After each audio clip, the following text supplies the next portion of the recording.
we gotta wait for Robert now. No, we're good. Pinch your animals in, print them out. Is our, something that really? Yeah, that's it. What's in the agreement? This is just beginning. I've never seen this before. Nothing to do We've with never this. done one before. Oh, well, They let's. want us to, Actually, we've been doing it, they've just, we have been doing it. I know. they've just been going to sign it. Who's been selling it? I know. They trim my trees, they're looking kind of.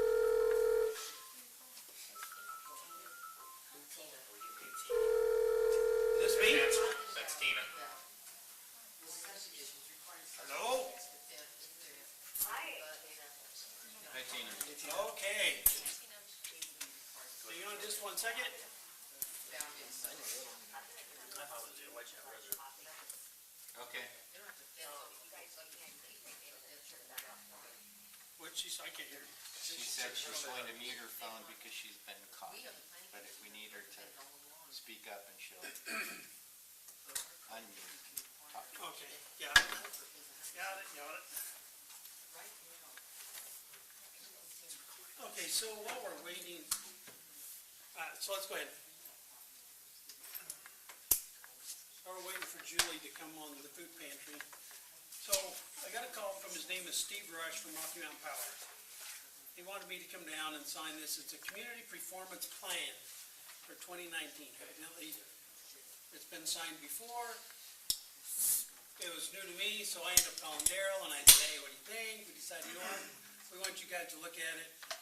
He said it's not a contract, it's just what they are trying to do to provide us services in the county. So you're talking about the trimming the trees, they end up donating to the fair, and then the other part of this, the county, they want us to work with Rocky Mountain, kind of keep them informed of upcoming developments, major changes that might require a lot of additional power on their side. So that's what this is. Are we okay Thumbs up for me? with signing it? I'm okay. You said you had some reservations? Well, it was just one of those, I didn't want to sign it Okay. without talking to the rest of the council, so y'all know what's going on. Trim the trees, sponsor the fair. Does it get much better? Yeah, How much should I give it there? $1,500. Well, Well, they're just side of short of being the big donut. So, yeah. That was the next level. Seems So fine if- to me, although I don't know what the mechanism we have for informing them as to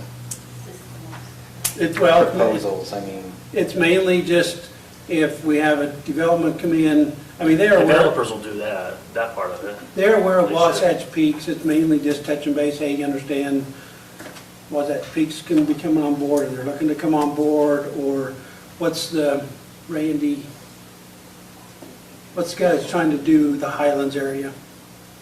Mark Nielsen. Mark Nielsen. You know, something like that. Snow Basin's been in touch with them, telling they were, you know, getting ready to look at doing possibly a hotel up here. Then I give them time to assess their power, make sure they can provide everything. Because with the hotel comes, you gotta have restaurants, places for people to shop if they're staying, stuff like that. And then the only question I had was, I know one time down in the Cottonwood area, we had a problem with one of the substations. And they had to do some work on it because it kept dropping one leg of the power. And so I didn't know, thought I'd ask you if there's any issues down in the Mountain Green area. I don't know if any, I tried to get him to connect mine and Ned's house together because that's where the lines stop. But they won't do that. But I don't know of any other issues as far as the county goes. They don't provide With food to the power. city, so. Yeah. noticed a lot of power outages in Mountain Green. I was told when I moved up there that they happen frequently. I have a generator on our house that deals with that, but it doesn't happen anymore. Any more than it does I anywhere noticed else. on where in South Okay. Georgia. Because he said if we wanted something else on there, he'd put it on there. If not, I'll sign it and give it to him, and then they'll sign the other side, Sign away. just so we're kind of aware. All right. So we good? Yep. Okay, There's your agenda item. yep. So with that, Julie, Austin, you wanna slide this way? I'll let Julie Oh, sit there. you just go over there. They can Just get a slide over, that's okay. Really have my back. Bonnie can't come till 6. Okay. We already discussed that. Okay. so.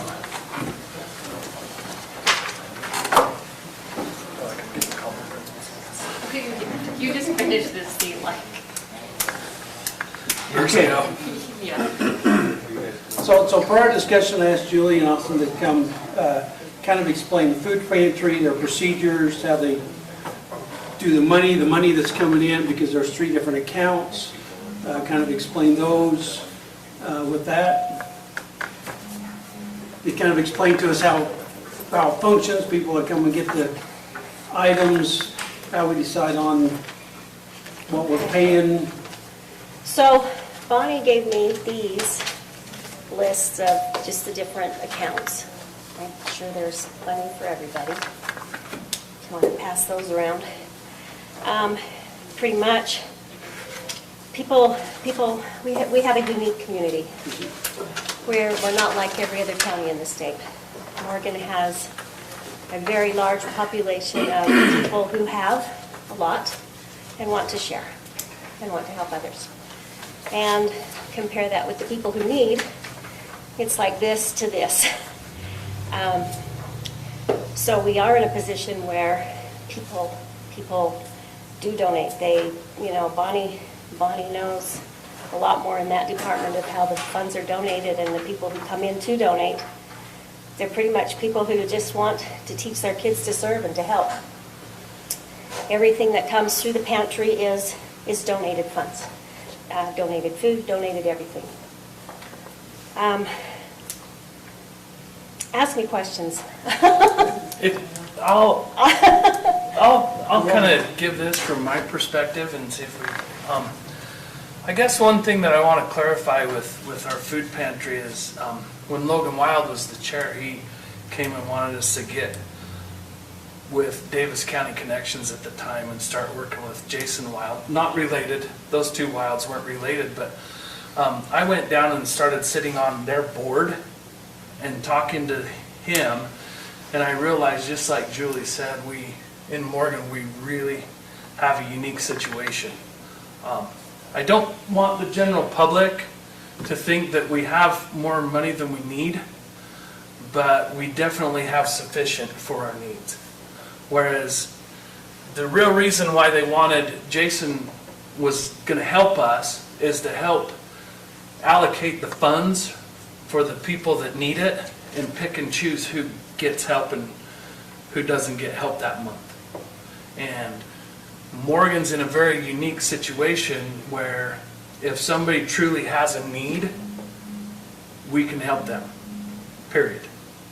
Whereas down in Davis County, they have an application process, and they basically, I don't want to say give out grants, but they pick and choose of the needy people who they can help, and some people they can't help as much as others, and they try to do the best they can. Here in Morgan, the whole time that I've been in charge of the food pantry, there's always been enough. Sometimes it gets a little tighter around Christmas and Thanksgiving. Between all the donations that come in, luckily we get plenty of donations, and the families that are needed, I see you have a list there. Tell them about the families that we help around Christmas time. Okay, so I just went back the last 3 years. In 2016, we took care of 16 families. In 2017, we took care of 18 families, and in 2018, we did 16 again. And I've gone through the paperwork. Most of the families we help are single mothers that work. There is not one person that we help that doesn't work. A lot of these families, some of them are repeat. They're low income, they're not educated, and they're in a situation where this is what they do. Both mom and dad work, and they just need a little help at Christmas time to help buy their kids a Christmas. And they do come back year after year. And as long as we have funds, I think that's okay. We have a lot of people, a lot of our families we help, they work on the dairy farms around here. You know, they're only making $10, $12 an hour. They do use our pantry for food. We have some disabled people that we help.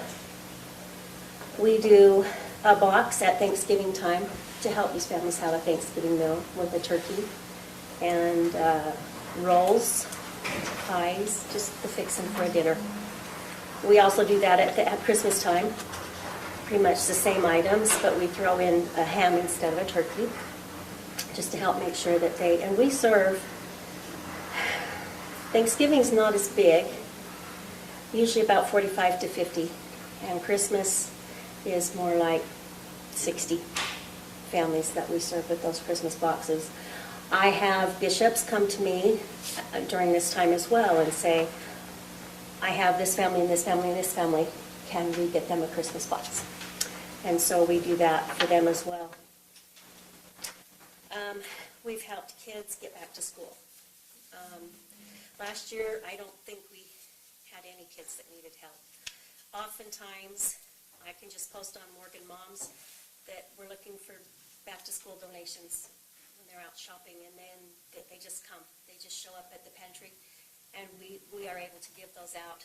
I think year before last, I think we helped 9 kids with shoes and clothes, backpacks. Those are big deals to some families. The families that we help,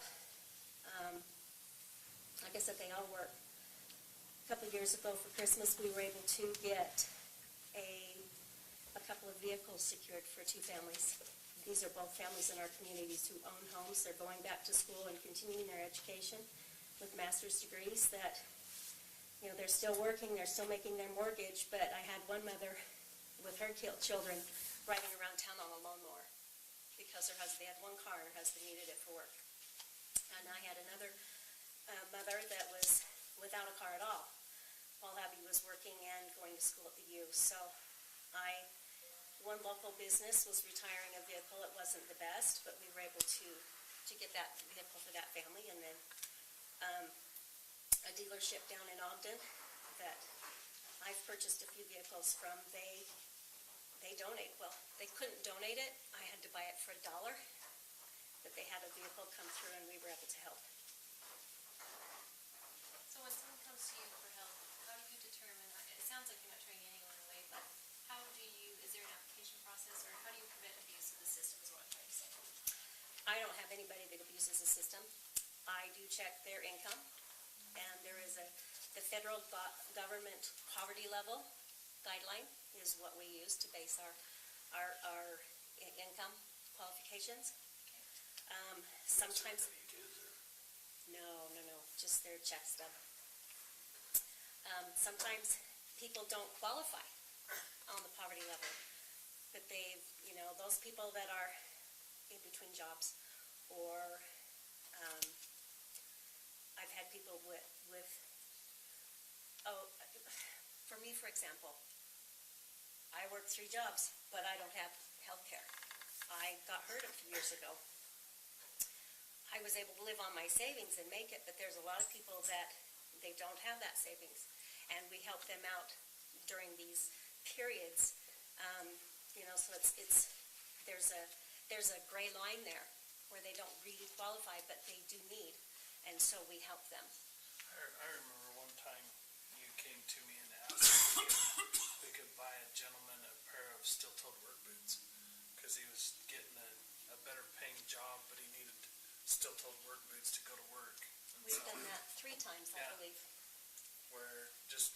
And the way I always looked at it is I didn't feel like we were giving anybody a handout.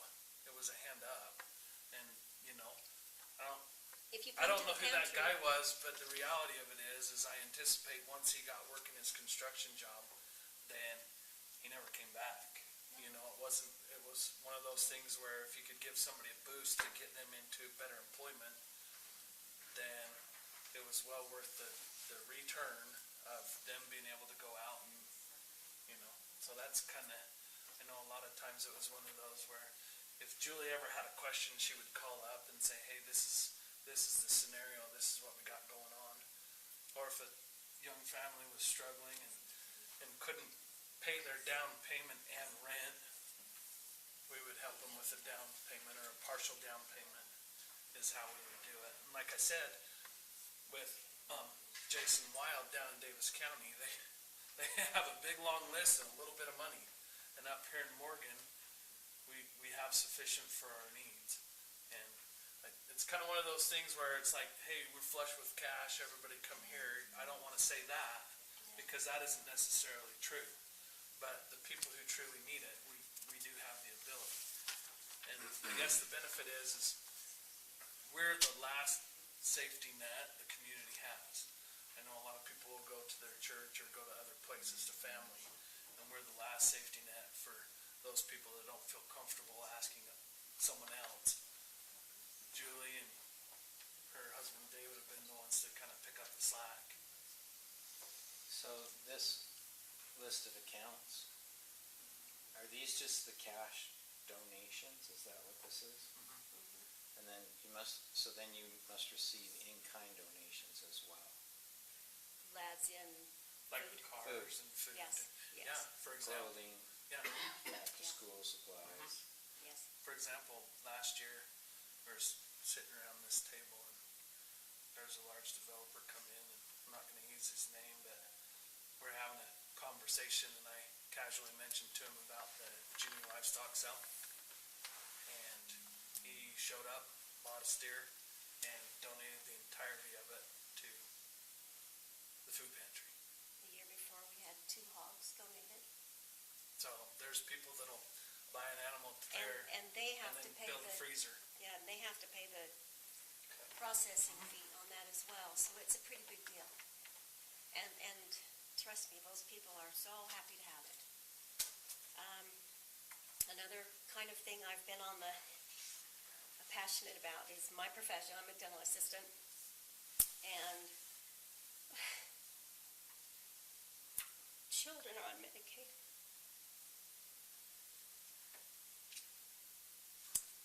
But our working parents aren't covered with any benefits, a lot of them. And they come to me because they're hurting. Years of neglect and abuse. And this isn't a complete list. I'll pass it around.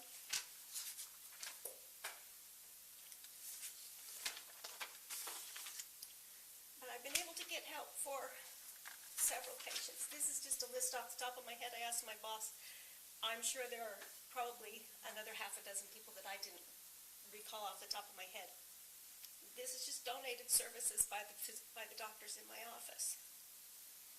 We've had to start asking patients pay a portion, and through the pantry we've helped them with lab fees to get dentures. That's a $500, and that's something I'm very passionate about. I'd like to do more. I've tried to work with a few of the dentists up here in town. I think they've been burned, and they're not so willing to jump in and help. But on top of the $30,000 plus that my office has donated, that's $30,000 that those dentists weren't making because that chair was occupied by their donated services. So we could probably add another $30,000 that they didn't make. So it's a pretty big deal, and I do want to continue that because people just know I'll help them. Which is the unique thing to our community. The people, the homeless people. I've gone down and done haircuts, and I've talked with Reverend Jesse about trying to get some kind of a clinic donated and doing dental services and medical services for these people. It's a hard thing to get going, but hopefully maybe we can get a facility and do something like that for people outside of this county. So Julie, you mentioned that you'll check income levels. Can you just kind of walk us through the process? If somebody new comes into the food pantry, what's that process look like as far as checking income? Do you verify residency? I mean, what do you do, and what are the expectations given to them? That kind of thing. There is no expectation given of them, Okay. but 90% of them do come and help donate their services and help at the pantry. Time to help clean or whatever. Yep. just putting up food. Today was the mobile truck day, and the state comes up once a month with a truck, and we serve about between 80 to 100 families on that day. When the state comes up, I'm just curious, when people go there, is there someone there who regulates it or requires something from individuals, or do we It's be all, the liaison between that, or? it's all people that I've already verified their income. And sometimes there are people that it's their first time, and so I just invite them to come down in the pantry after we're done and take care of that. Does that get repeated at a certain point? I mean, do you verify If every year or two, or do you? I haven't.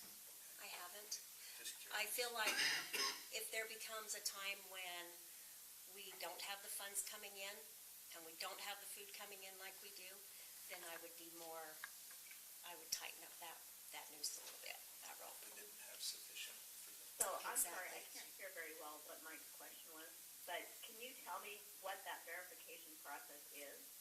Can you say that again? Yes, they come in and they show a proof of their paycheck or their lack of a paycheck. Just the check stub. And I don't make copies. I do not keep that information in the pantry. It's not a private place. There are too many people coming and going. So it's just. So if they don't have a job, they just tell you they don't? Correct. Or okay. Correct. That's exactly how it is. There was a time recently when federal employees weren't working and not having paychecks, and the state made sure to let us know that we needed to reach out, not just have food available, but to actually seek those who needed help and take care of them, which we did. So have you ever experienced, I'm sorry to be the little black rain cloud here, but maybe it's a fever, but have you ever experienced someone not being truthful with you over what their situation is? And have we ever had a problem with that? Because that doesn't seem like much of a verification to me. No, I Are haven't. these people that you know really well, so that you know they're, I know we're a small town, but I wouldn't know everyone. So, I have been doing this, how long? 6 years, 7 years? like, one thing about the people that come, it takes a significant amount of humility for people to come ask for help, and It's hard. a lot of desperation. The one thing that probably shocked me the most about when the state truck comes up is there's a lot of people that show up. And I talked to one of them because I knew she didn't qualify. And I went to her and I said, "What are you doing here?" And she listed off 5 separate widows, older ladies in the community that were shut-ins. And she's like, "Well, this basket's for this lady, and this basket's for this lady, and this basket's for this lady." And so, I have 3 Relief Society presidents that come over and get families, and And- because they either are working during the time of that drop, or their pride won't let them come over. and so we have people So I that do will have take it out people to other. that do. And the collect state, for others. the state has, Morgan is a hub when it comes to them bringing in their truck and making the monthly delivery. Morgan is a hub. And so on those monthly deliveries, we actually get people coming in from Colville and Hennifer and Wanship And South Ogden. and South Ogden outside. They dropped those areas. They no longer serve to those areas. They used to take the truck up there, but they no longer serve there. And they have invited those communities to come. And so when the state truck comes in, it's kind of hard to verify because I recognize some of the people from up in Summit County from when I used to work there. They would come down and get food. So the state, But it's not just. the state's way more giving than we are. When people come into the food pantry over at the city offices, it's easier to tell who's there to get the food and who's there just to serve. And this is when Julie does, yes, check their paychecks and verify that they are citizens of the county. When And they're there- using our, There's also, on the food truck, they send federal government commodities, and I have to be very careful. So if somebody comes to me for the first time and I haven't verified their income, they cannot collect the commodity food. It's different food. And I can't give that to them, so they have to skip by that area. And then after they're verified, then they can have it. And for a while, up until, so we used to have the mobile that came, they opened the doors to the mobile truck, we served, the truck left, and they decided that Morgan didn't need that truck, and so we kind of went to bat and we fought for our truck, because they were going to close us down like they did in Summit County and South Ogden. And we kept our truck. And up until that point, the state sent somebody every month. There was a representative from the state there making sure that we did everything, dotted our i's and crossed our t's. So, Well, and I appreciate that on the food truck, but the concern that I have, and the one that was brought to my attention without being too specific, was a check that we were making out to pay rent to an owner that was not in Morgan County. So if the money that we're collecting is supposed to be used within the county, what is the verification process for this is an apartment or a renter that is living in Morgan County? What does that part of this process look like? well, if that person lives in Morgan County and they come to me and they need assistance, whether their landlord lives in Morgan County or not is irrelevant to me. And that process means that this person has come to me and expressed a need, and then I approach the councilman who is directly over me and discuss that, and then we discuss are there funds, and then it's a yes or no, can we help them? Some of the criteria, I mean, I had somebody come to me last week and say, I need help with a windshield. And I have helped them with a few items, such as, a deposit, and I just felt like we don't have the funds right now, and I said, let's try and figure out a way, if you can't figure out a way to resolve this, then come back to me. And they resolved it. I haven't heard any more from them, and maybe they took that as a negative from me, I don't know. They were okay today when they came to pick up food, they weren't disgruntled, so. and unless I've missed something, in the past, we haven't had any chronic users. I remember helping with a deposit here or maybe a partial rent payment there, but as far as I knew, there wasn't any, unless things have changed since I've left, we don't have somebody coming in monthly for their monthly rent check, so unless I've missed something.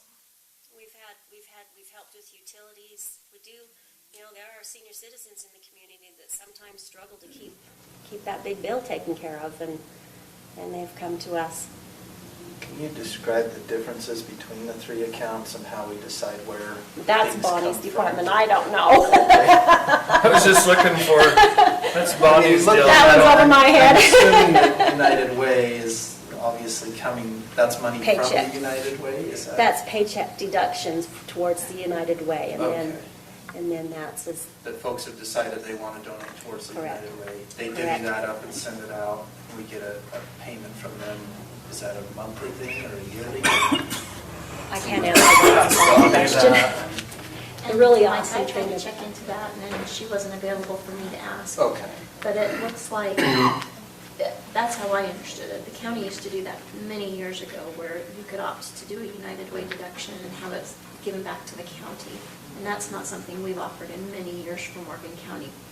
So last year, it looks like we accepted a United Way donation in January and February, and I couldn't tell you from whom or how we accepted that. So as far as you're concerned, you just turn in the receipt and say, this is what needs to be done, and then she's the one that's deciding which account it comes out of? Is that- Well, usually it involved a discussion Yeah. I mean, We'd talk after it's to, been we'd talk to decided, yes, Bonnie we're and gonna say, pay you it. know, can we cover this or not? And then it's, okay, this is what we want to do with it, and it depends on which account, or Bonnie would know better than we would, Which account is supposed to. what the criteria is for each one of those accounts. But currently you have $1,400 Correct. Roughly, yeah. from those 3 accounts. Yeah, Yeah, these aren't huge. no, it's sums of not. Money, I mean, you look at the There's not yearly a lot of amounts, cash. you're what? No, there's not. $4,000 to $5,000. I've a often year had total. business owners call me around Christmas time and say, come and pick up a check. And it's a significant But it one. comes in. But it the always money's- comes in. The money, oh, there's Bonnie. Oh, here's Bonnie. The money's constantly trickling in. Bonnie, we just had a good question. for you. Okay. I don't know if it was I a had good my question. mouth up, I'm like, Good I don't question. know. So we're looking at these 3 accounts that are used for the food pantry. And the question was, how do we determine which account we pay funds out of? And I guess on top of that, the United Way, how is that different from, how are each of them different, I guess? So the United Way is a payroll deduction Okay. that people request, and it comes to this area. The other, we just try to pay really close attention to what they want. If they're very specific about wanting it to be for food, then it goes in the food one. And if they just say, by Christmas, or do whatever you need to do with this money, then we'll do community services. Okay. And I And want, try to just listen to their need, or their desire. Their desire. Right. another thing, you know, with the Christmas, we didn't go into much detail there, but I have a lot of people that want to help, and the cheerleaders will go, and I'll just give them a family or two, and they go and purchase. They raise money all year, and they purchase and take care of families. When I buy items for families, I always ask them, what do you need and what do you want? And it's amazing, the needs that come in are coats, shoes, boots, snow clothes, and those are the items that I personally go out and seek and purchase. And then the toys and, you know, the things they want, that's just not that important to me. And it's amazing that what just comes in. The phone rings and rings and rings at Christmas time. Can I adopt a family? Can I just, you know, can I raise money? Can I buy toys? A couple years ago, we had a Mountain Green, just community, bring us literally 3 truckloads full of toys, food, toilet paper. It just happens. Sounds like the in-kind donations are probably significantly more than that. Oh, Small dollars. Absolutely. Without a doubt. Y'all come over Without a sometime and doubt. see what we do. Scouting for food is huge. It's Scouting the for amount food. of food that gets brought in, and the people that use the food pantry come and they show up and they help separate it and they help check the dates on it and The Ridley's Caring for Sharing Sacks at Christmas time, and the Scouting for Food are the our post two. office does one. They do, but the post office here, they just don't want to do it. So they did collect money, and all of it went down, or not money, they collected food, and all of it went down below. We didn't. They just, for some reason, it's If I okay could though. just share a couple stories of some things that stick out in my mind. So there's a very prominent business in this community that every single year they buy a Browning rifle and raffle it off and bring us all the money they make on that, which is, it's pretty significant amount of money. Another story, if you're familiar with the Dyer's Woad program that we do here in the community, and if you've ever picked Dyer's Woad, it's not a very fun thing to pick, because I've done it. Well, this young man went out, and the 2 weeks that is open, he filled as many bags as he could, and when got the money from the conservation people, and brought the whole entire thing in and donated it to the food pantry. Another woman I had bring her 2 little children in, and she says they had a lemonade stand on the side of the road. They wanted to make some money, and they wanted to do something good. So they brought all the money they made into and donated it to the food pantry. And I mean, I get this all the time, and it's not something we're soliciting whatsoever, other than there's an occasional can in your local Ridley store, and where they put the little stuff for Santa cans out. But I mean, we get it from the school districts, the bank, people that work at the bank. The chamber did a festival of trees, tree this last year and donated the entire thing to the food bank. The Boy Scouts, I've had them bring money in. NEPCO, the Morgan Drill Team, Tycona's Club, the Drive-In, Utah Pretzel Maker, and UDOT even, as well as just individuals. There's just a ton of people that just, like, I was listening, and they just have a lot, and they just want to help.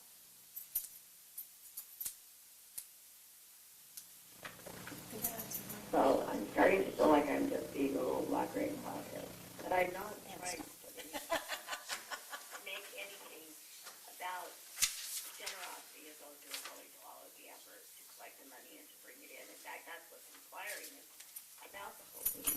It is also why I think there needs to be a system in place where we can track who got what and why, so that there is some accountability for what we did with the funds, especially funds that are by-centered.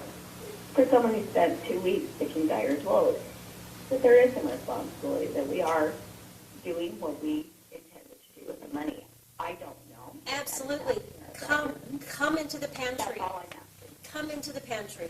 I will sit down with you and I will go over each little family if that's what you desire. But there is accountability. Every family is accounted for. I don't want to come in and go through each and every situation. Well, I'm sitting here right now, I'm an open book. Excuse me, can you listen to my concern? I know it's difficult where I'm not in the room, but please just listen to my concern. Okay.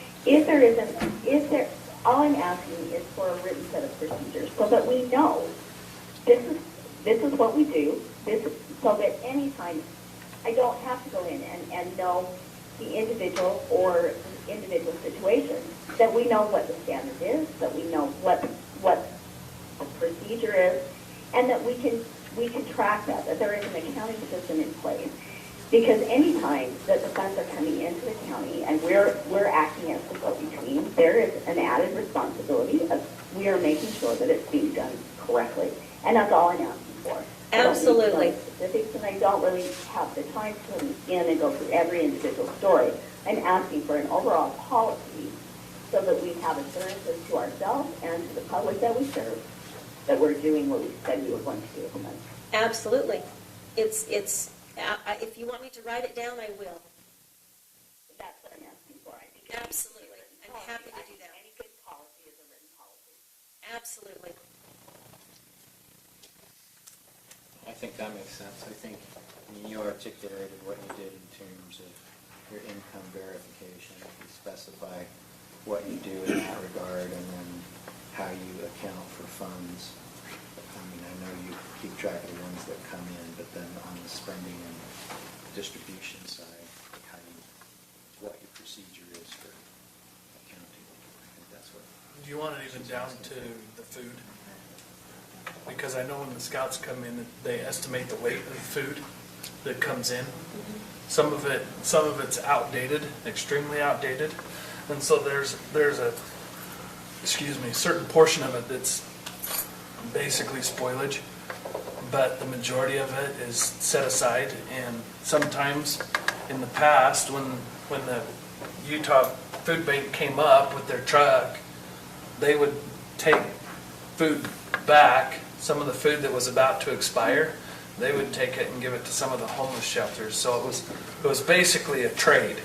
They would bring us food up from the Utah Food Bank, and we would send back stuff that was about to expire, so that it would get distributed. right. It would get distributed before it would get eaten. So from my perspective, the level of detail on that would be this. I assume you only allow a family to pick up a certain allotment of food per visit, right? You don't let them take 6 months of food at a given time. They come in on They like a don't. weekly basis or something like that. I So do you have just say- families that come in So regularly every week. whatever that policy is articulated, I don't know that we need to account for every can of food. No, I think it's just saying, like, Just- here's what we do if somebody comes in, and that's the only, and I think that's a protection for you too. If anybody were to ever say, hey, Austin is a real loser, and he just. It's true. It's true. He just abuses that food bank all the time.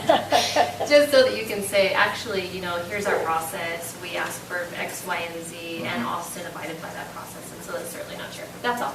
I think that would be totally sufficient and would meet what everybody's asking, and Absolutely. That's it. I'm happy to do that. Awesome. Austin's And not what I the just, loser. No, I am. You're the winner.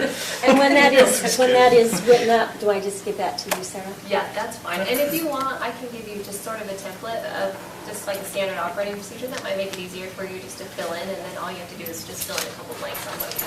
Perfect. So that'd be easy. I think that would be nice. I'll give that to you. Sounds like a lot of good things happening, so thank you for all your hard work and dedication to it. Absolutely. Absolutely. Ditto, She's been a ditto. real gem. She's the one that does it, so. I'm only the facilitator. But you work super hard. Okay, Thank you. you good? Thank you. Okay, Okay, thank you very much. thank you. I love making things that you There you go, Mike. There's your break. You're awesome. would laugh Where's your all break? day. We're taking our break. Yep, we're good. 15 minutes. 15 minutes. What time are you gonna start? And I'll call back in. 6:30. Are you not giving us a break? I'm gonna throw something at you, and then you can hurry Hold on, home. we got one more thing. Who's in charge of Please contracts? ensure that the microphones, speaker, and dialer are placed back on the charger. Thank you. You have 3 contracts that are expiring the end of this month. Did you know that? Okay, Which yes. one? Okay. This one is being amended as we speak to, wait a minute. That is not. Never mind. There's Which more ones than are this. those? There's another one that you missed. Okay. If somebody doesn't give this one some attention right here, I'm gonna call for a special purpose audit, because I think this one is completely out of compliance. The contract. Let me just read it. Are you able to send copies of all of these out to Yeah. us so we can look at them? So this one is being negotiated right now. Okay? Might need to go in on all the details if you want them. And this looks boilerplate. And that just goes with that. Or this one. It's just got to expire, or it already, okay.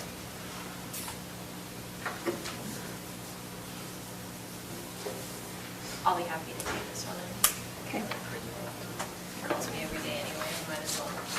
Okay. So what are the, I'll give it to you. Yeah, this, Okay. right here, there's several instances where there are things that are claimed to happen. This is what we have paid. And I don't feel like. I'll call you tomorrow. Is that good if I call you? Will you want me to keep this, or you want to email it to me? I'll call you. Awesome. Yep. You went into the store?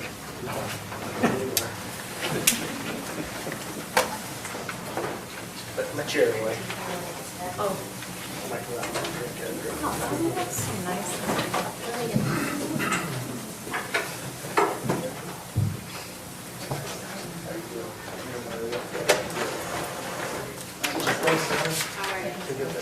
Does it look like it?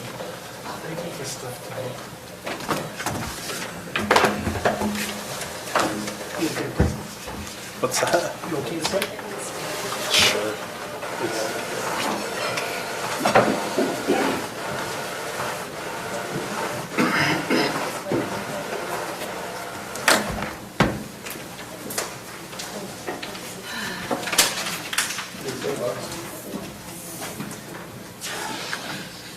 Yeah, that says it all.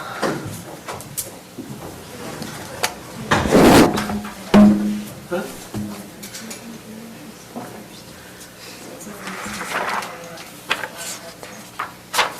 This says last seven.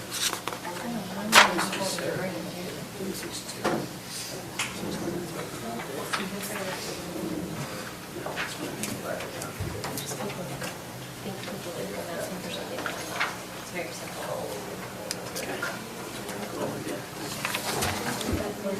I expect your vote. And I expect your vote. Yeah. Yes, ma'am. Is This one, Yep. this fancy chairs there. That was my old chair that nobody wants because they tried to use it in here and it's still so. Actually, this is for your chair. Oh, Oscar. I need a coffee. This is the same thing that everybody else can't see. Okay. This is what you didn't talk about at the table, and I understand why. But here's what you didn't just address.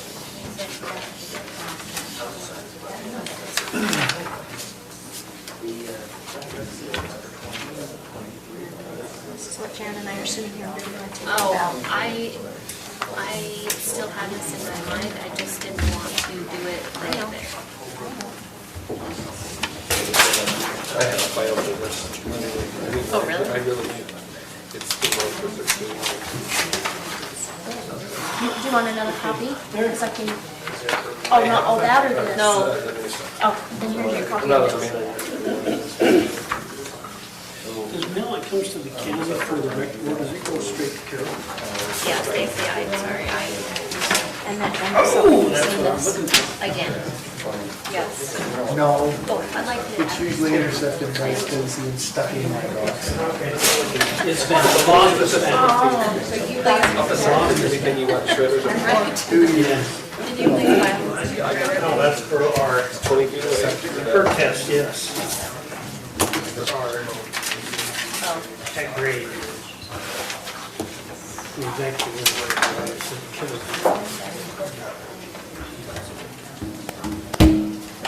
So, yeah, on this end, in the meantime, I feel like we need to develop some sort of agreement for services or something until we have a clear as adults what we want to do. But you know what I mean? well, if you find out what this tool is, what am I supposed to do with this thing? I think it controls her calling in or something. Does something with her calling in. Could we do just like a drawer mode?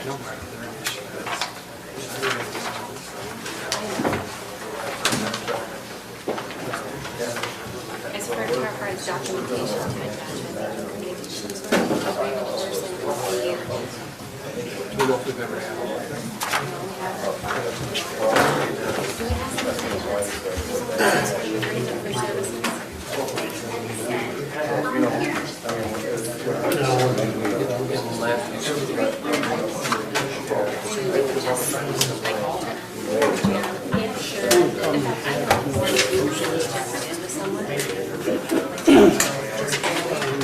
I'll snip and let's see if we find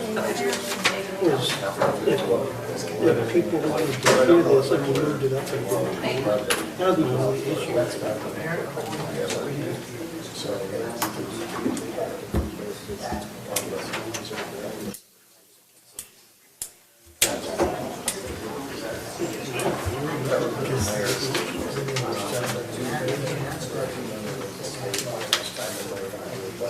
Yeah, there's a lot of as of right now.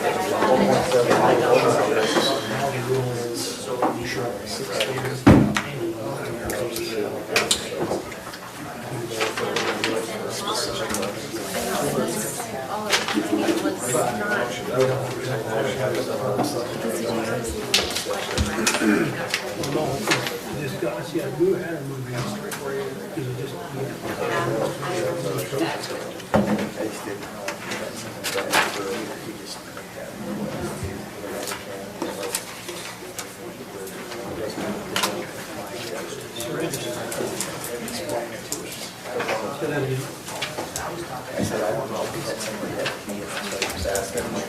There's that printout for you, 2018, original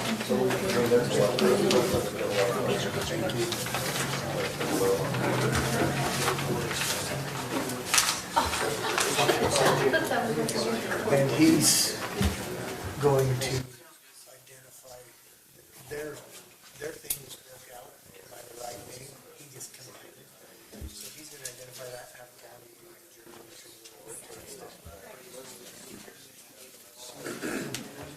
this is how it goes.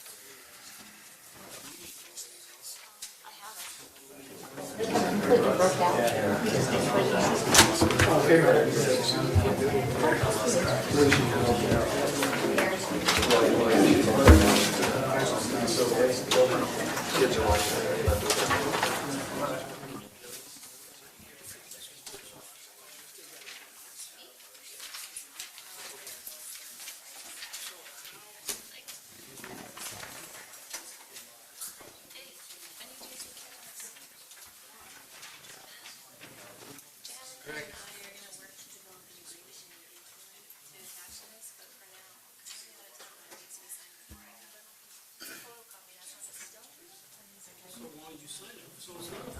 Did somebody else is on there, so you can backwards. Just do it.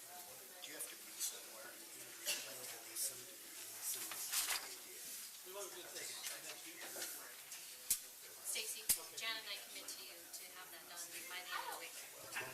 She don't trust me, she's making me put Between the two of us, it should be like someone trustworthy, 50-50. Yeah.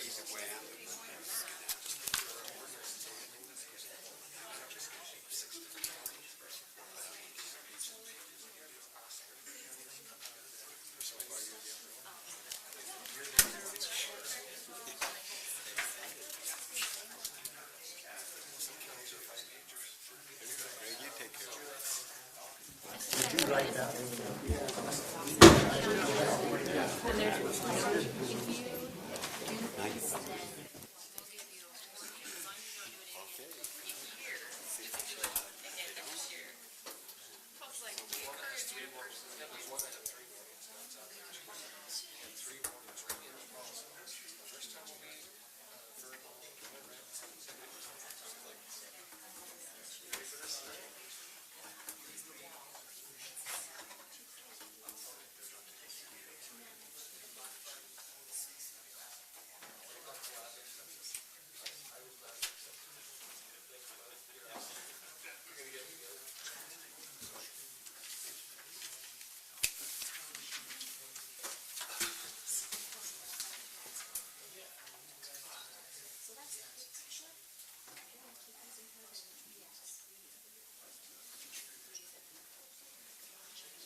You guys want some pretzel bites? Yeah, actually. Well, you're in luck, you're sitting here.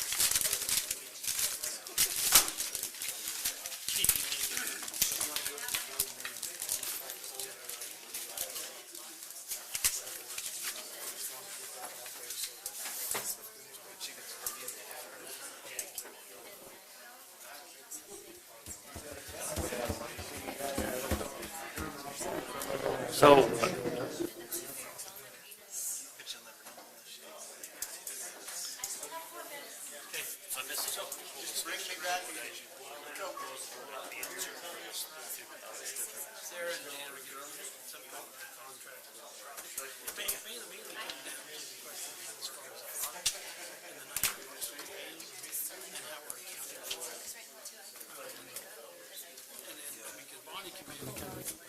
Three accounts. United Way is, you signed up for payroll deductions. There's the community service one and there's the food pantry. And two of those, if you go in and specifically tell, I want the food pantry.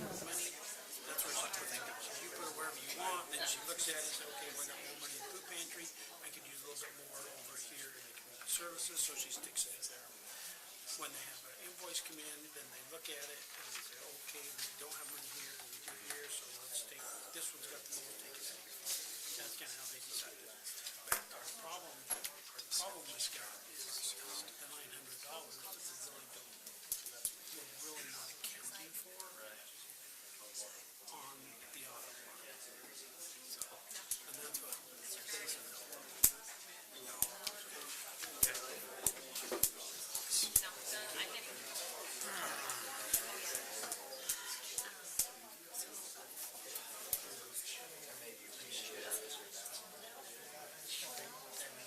Why does my wife have surgery all the time? He's in a car accident like the day of the county council meeting. Well, I honestly don't know why you're doing stuff. I don't know either, because I'm just literally thinking I gotta go check on him, because he doesn't tell me anything. Because I'm looking at this here. You're okay if I take off? Tell me what is an issue. I don't know. My head's gonna be somewhere out there anyway. Alright, I'm gonna take off. I'll go check on him. Unless you see an issue with any of those that you need brought up, that you want brought up here. I don't. I'll let Robert talk about the lighting. Okay. Are you good? Yeah, thanks, sir.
All right, you ready over here?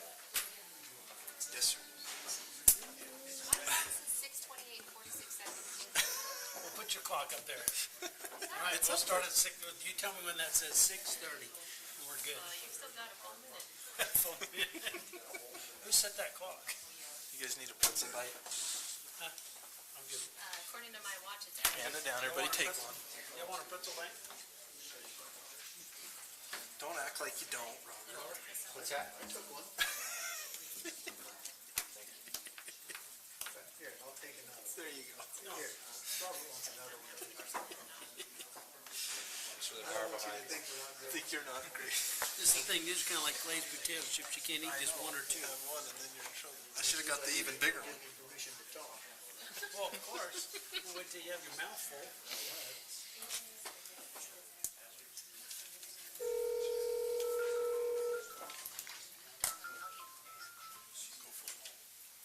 Hello.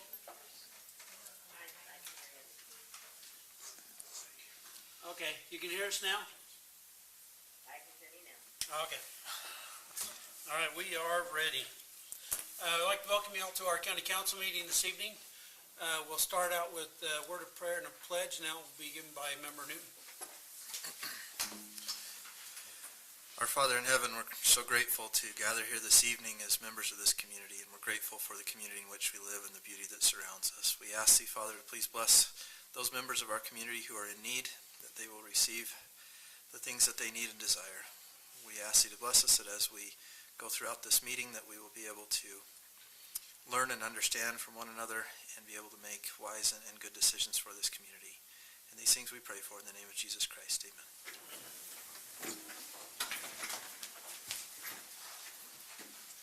I pledge allegiance to the flag of of the United States of America and to the republic for which it stands, one nation, under God, indivisible, with liberty and justice for all.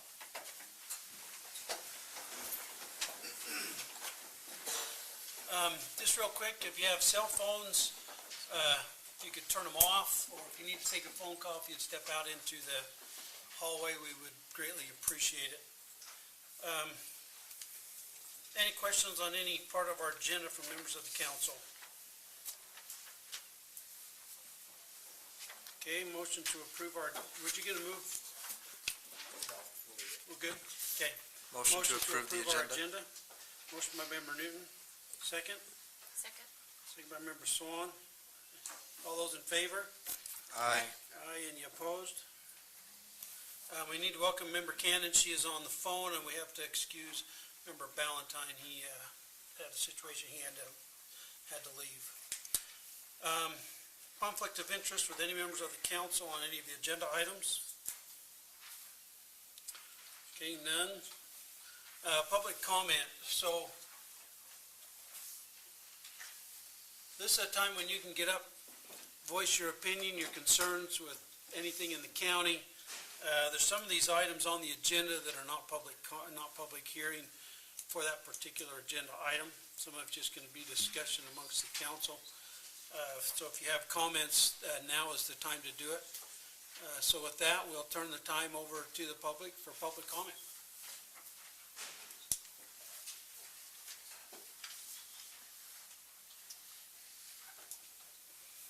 Mr. Bob Hunter, we're happy to see you in Morgan County today. Well, I love Morgan County. Oh, there's no microphone. But I suppose I have to come here anyway, right? So I'm Robert Hunter. I'm director of the Olene Walker Institute of Politics and Public Service, and that's located at Weber State University. And Weber State's main territory is Weber, Morgan, and Davis counties, and so I'll be attending your meetings from time to time. Of particular interest this evening is what is going to be reported on the suggestions on the change in form of government, because as you may know, Weber County will be also doing a study on that. So my intern at the Walker Institute is Jason Bozen, Jacob Bozen. Jacob, will you stand up? So the reason I mention him is Jacob is a resident of Morgan County, and he's one of our top students at Weber State University. So just glad to be here, and thank you for the work you're doing. Welcome. Okay, thank you.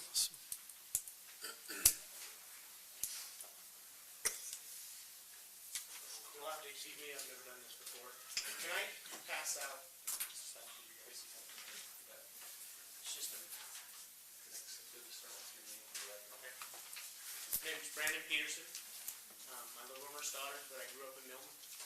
I'd like to propose a change in some fencing laws in certain areas of the county. Let me start off by saying the land above Peterson, Milton, and Littleton has operated as open range for hundreds of years. There's over 40 different parcels of land that border the new Wasatch Peaks Ranch development. There's over 30 different landowners and families that will be affected, and own those parcels of land. So the current county law is that each landowner must fence their livestock in. I'd like to see that changed, not countywide, to a fence out in certain areas. I think it would be significant if Wasatch Peaks Ranch comes in there and says, we don't want your cattle on our property, and every one of those landowners' families has to go in there and fence their chunk of that off. It's going to be a significant impact to those small ranchers and farmers. And I think we need to protect those if we want to keep our county rural. As of now, the zoning in the area is F1, MU160. And I think down lower towards the road is A20. I would suggest, well, from the county code, the purpose of the F1 district, and I pulled this from the county's website, it says it's to encourage the appropriate use of certain mountainous, hillside, and canyon areas of the county for watershed, forestry, grazing, agriculture, and wildlife habitat. From the county code, the purpose of the multiple use district, part of it, is to encourage the use of land where appropriate for forestry, grazing, agriculture, mining, wildlife habitat, and recreation, and to prevent damage to grazing and livestock grazing. And I understand that Wasatch Peaks has petitioned to have the zoning changed to a RSD zoning, which is special district, resort special district, and which, according to the county code, is customized zoning requirements apply in order to permit flexibility and initiative in the site development. So what I would like to suggest is that we establish different zoning laws depending on the different zoning areas. For example, RSD, F1, and multiple use 160 and A20 be a fence out areas. Everything else be fenced in. Because we don't want people's livestock running through town or in people's, just into their yards and all over the place. I'd also like to see more agricultural protection wording be added to the Morgan County Code. I pulled up some stuff, or some from Eastern Summit County's zoning district, and they have specific stuff in there about when a new development, residential development comes in, they have to sign a letter of memorandum of understanding, saying that they understand they're moving into an agriculture area, and there are certain things that go along with that. And I would like to see if we can incorporate some of what Eastern Summit County has put into their code into some of the Morgan County code. Thank you. Thank you.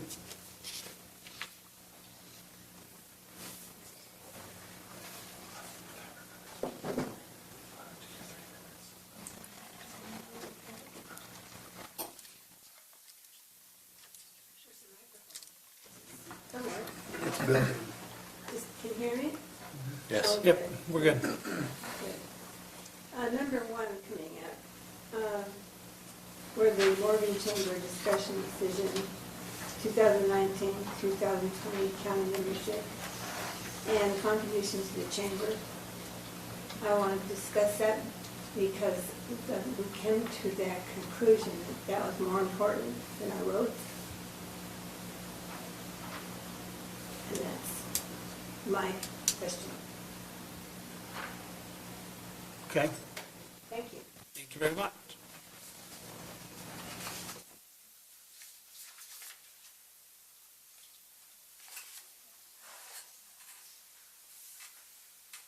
Anyone else?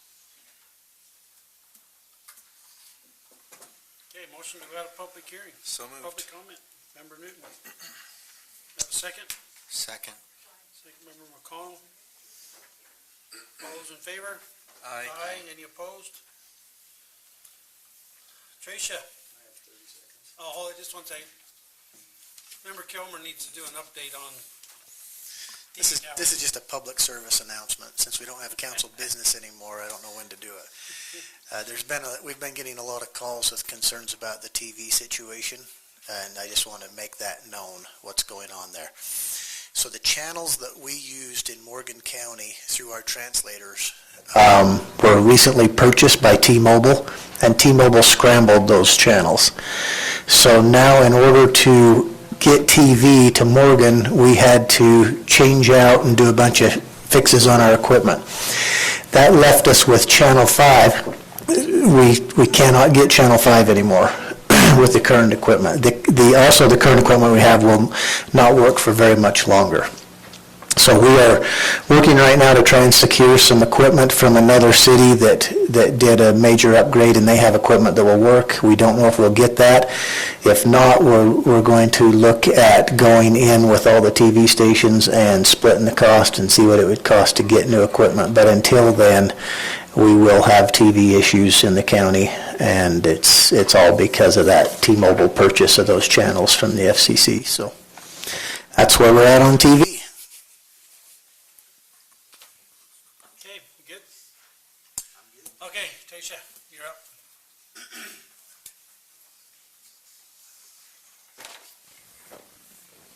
Want me to microphone? First off, we want to thank the council for their support. I know you guys probably don't hear it, but we hear it at our kickoff event, also at the golf event, for all those that were there to support that. We get comments made to us all the time about how nice it is to have the county some representation for the council. They're supporting and interacting with the businesses and people of the community. With that, 4th of July is coming up in just a couple of weeks, and we invite you. Actually, Sarah, the boys volunteered you to make the boat for the regatta. They volunteered Daryl to You guys drive are riding in it. Daryl can do it. He's not here, we'll volunteer him. Anyways, we do want to invite everyone to come out and support the 4th of July. We've got a full day's activities planned again, starting with the kickoff breakfast that the volleyball team does. It will be at the park again this year instead of at the fairgrounds. All the rest of the activities will be back at the fairgrounds. We have things planned all day long. With that said, we are here to, it's time to, this is the time of the year that we send out renewals to all the businesses to renew their membership with the chamber, including the county as well, and we ask that you guys renew your membership again this year in the same amount that you did last year. For all those that don't know, the money goes to support, the city and the county have kind of handed over the reins to most of the events that, not most of, but a lot of the events that are held in the county, with the exception of the fair, that's still handled, but we do the 4th of July, we do the kickoff event, the small businesses, all those kind of things that try to help and advertise and bring awareness to the businesses that are in this town, and we try to support them by advertising on Facebook and flyers all over the county. I'm sure you've seen some of the 4th of July stuff that goes up now.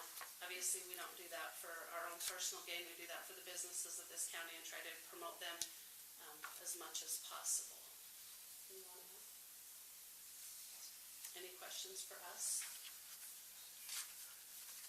No, so how much you, The same amount as last year. Your membership was $25,000 last year.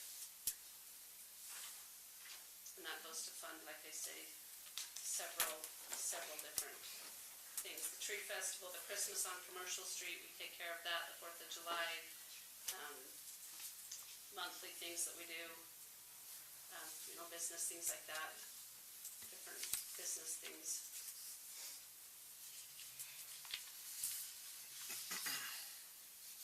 so the 25,000 is for the expenditures of this year, correct? It's from right now till this time next year, July 1. We put it on the same frame as the city, which is July 1 too.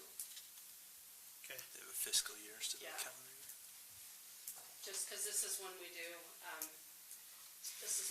all of the memberships for most of the businesses. We do them all in June, not July. I have a question for Stacy. Stacy, when do we typically pay that?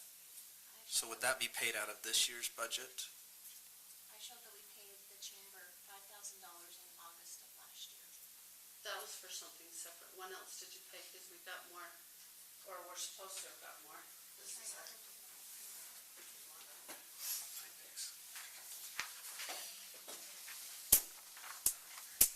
You say you should have got dollars for the fireworks also. Yes, last year, we paid the fireworks last year. Maybe that 5,000 was towards that. Yes. 5,000 you should have Yes. given to fireworks, yes. Correct. And this year, we paid all the fireworks already. We sent them off a $12,000 check the other day.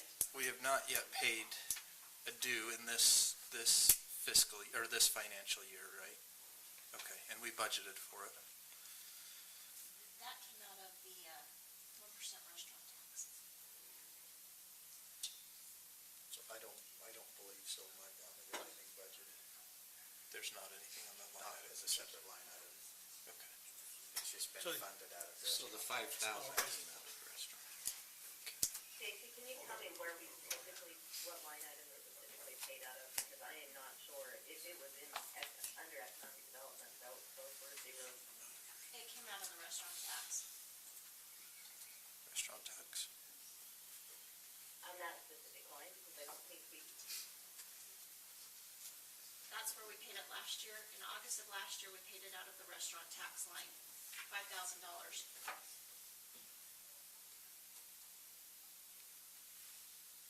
So the 25,000 was not paid last year?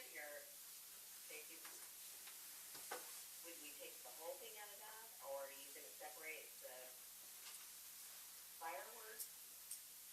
Sorry, I'm kind of hard to hear what the extension was, so I apologize if that's something city paid part of it last year as well. We didn't contribute money to the fireworks last year. You just contributed to us, we paid it. We just So paid, last year, we only paid 5,000. No, I know, I got more than that last year. So, let me just ask a couple of questions generally. So, if our assessment is 25,000, then is that what the city's assessment is as No, well? the city pays less because they're smaller. Okay. And then what are the typical business assessments? Is that done on a, It's per employee basis. Okay. At-home businesses start at $25 and go up to, I mean, an at-home business is, I think, about 25 or 50, and then it can go up to per basis of employees. I believe 200 is up to 14, or over 14 employees, I believe is 200.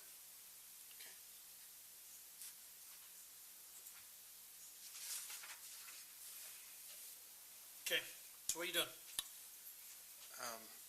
Well, I will say that I think the chamber does a fantastic job at handling a lot of the events in the county, and they've also taken over a lot of the role of our economic development, not having an economic development director.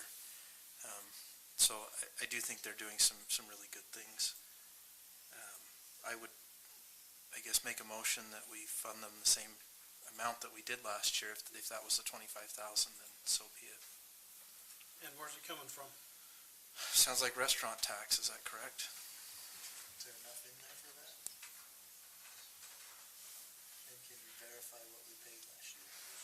I'm very glad you take 5,000 I tried to print them, I can't get to print it. Okay. Look, like, There's only 5,000?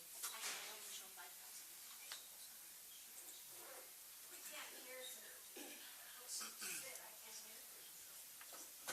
she said she's only able to see that we paid $5,000. Oh, but we ended up breaking that up though. Where did you pay it from? There's, huh? Where did you pay it from? From I don't several remember. different places last year. I wonder if it got So, coded under. so where are you on so where are we on the restaurant tax this year? As far as balance, is that Do you remember our discussion last year with using the special taxes? I think some was broken up where we have a new membership. I'm trying to remember remember the discussion of the different categories we were pulling from. You can only use your taxes if you have an accounting of what they're using the taxes for and that it meets the criteria to use your restricted taxes. That was what we ran into last year too.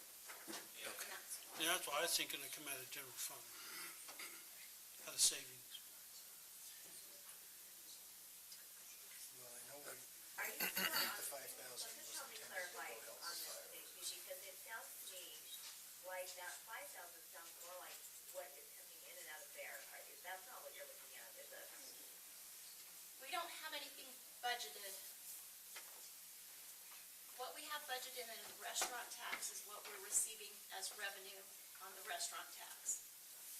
Last year, you paid $5,000 out of the restaurant tax to the chamber, out of that tax fund.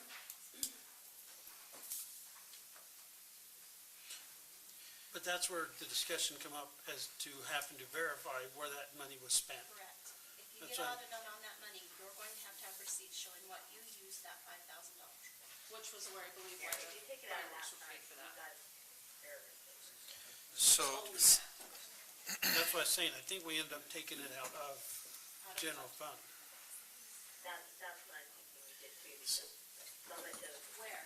that was the discussion we had with Gavin. Oh, sorry. I remember right. so, and I might be wrong, but I think we had the discussion, we had quite a few discussions, and then there was some stipulations put about an accounting for the money that had already been given, and this has been a long time ago, so I might be wrong. Speak up if you remember something different. And I can't remember during budget session if you reported that you had received that accounting or you had not received that accounting. Stacy? I believe she had, I believe I sent her over the invoice for that, the fireworks, that's what, the one that was tagged for the. Because I think the vote happened, but I think it was contingent upon that, and so I don't, because it never came back to the council saying whether the check actually got distributed, and so that's why I don't know what account, but I know it was identified to come out of something non-restricted.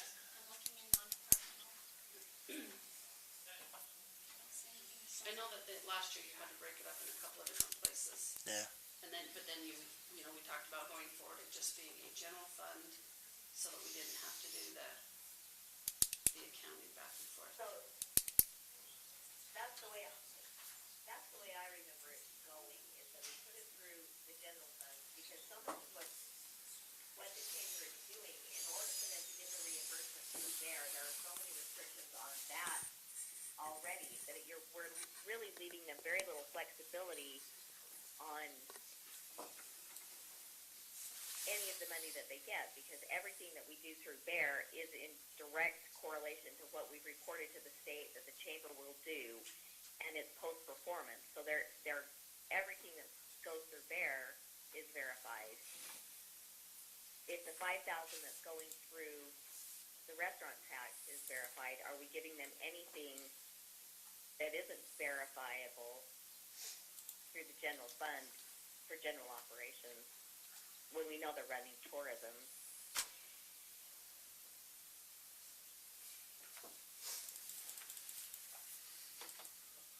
Okay, so the only option we got to continue is just take it out of the savings. Right? Give her a number for that savings account, so we don't have to hear about No, the her and I buckets. are kind of on the rainy day fund, general fund, whatever you want to call it. Unbudgeted past revenues. Called that, right? Are you calling it the fund balance, like Tina said? It would be a non-departmental, you want to pay something out of non-departmental, is that what you're looking for?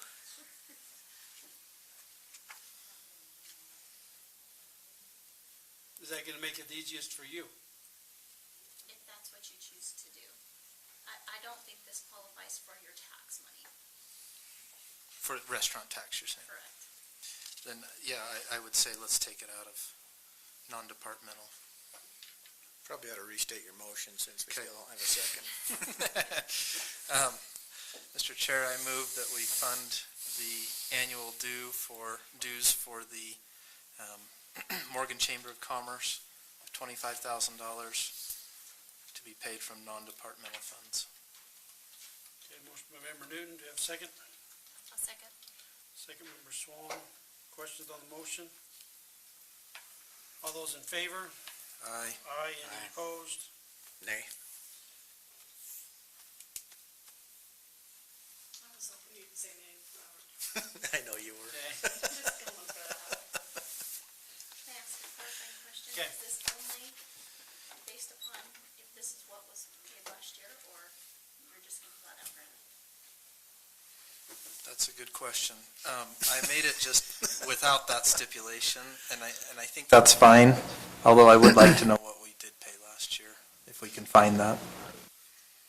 Just to be clear, what are we paying?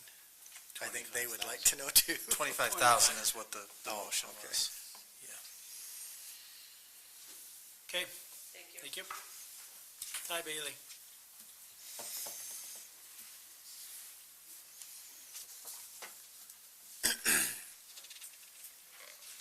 Hello, I'm Ty Bailey, I'm the city manager. Good to see you all. This first agenda item is just to let you know, if you didn't know, that we've passed a resolution in support of the county adopting a local option sales tax for transportation. So you might be aware that there's 5 different 0.25% options.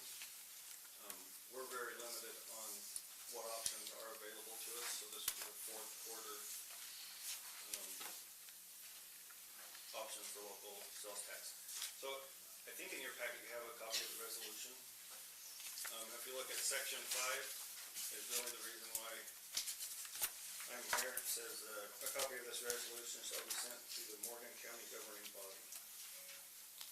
I'm not sure that happened, but this is me delivering it to you. So you go.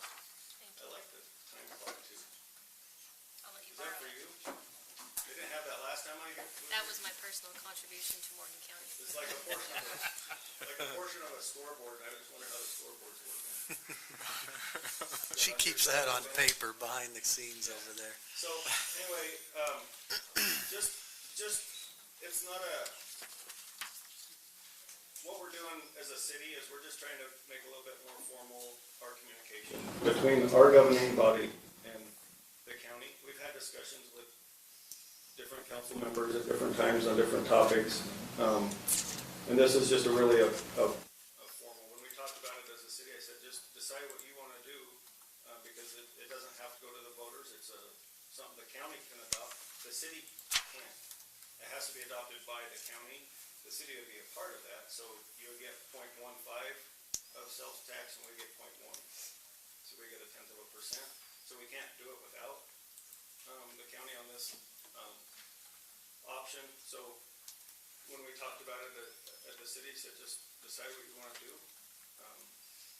make a statement, and we'll formally present that to the county, and at least make you aware of the city has taken a formal position on where we're at. I'm not exactly sure how the county is on your roads funds, but we feel like our roads are the most underfunded thing that we have. We get a total of $200,000 per year in B&C money to maintain and replace all of our roads. And so, just, what that means. How much did you say? 200,000. We don't get very much more than that. So you might be interested in adopting a local option sales tax, or not, because it is a political decision. But on our perspective, we would rather get funding for that through sales tax than to do property tax or something that's more of a burden. Because sales tax, as a county right now, we just got the recreation one, so we're like at 6.05. In Riverdale, it's 7.3, and it doesn't seem to be influencing people's purchasing decisions. And it's also collected from those that are actively, participating in the economy.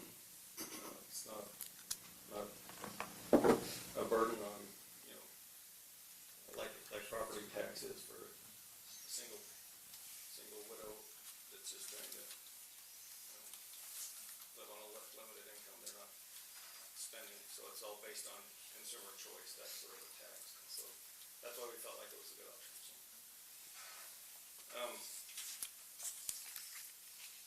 we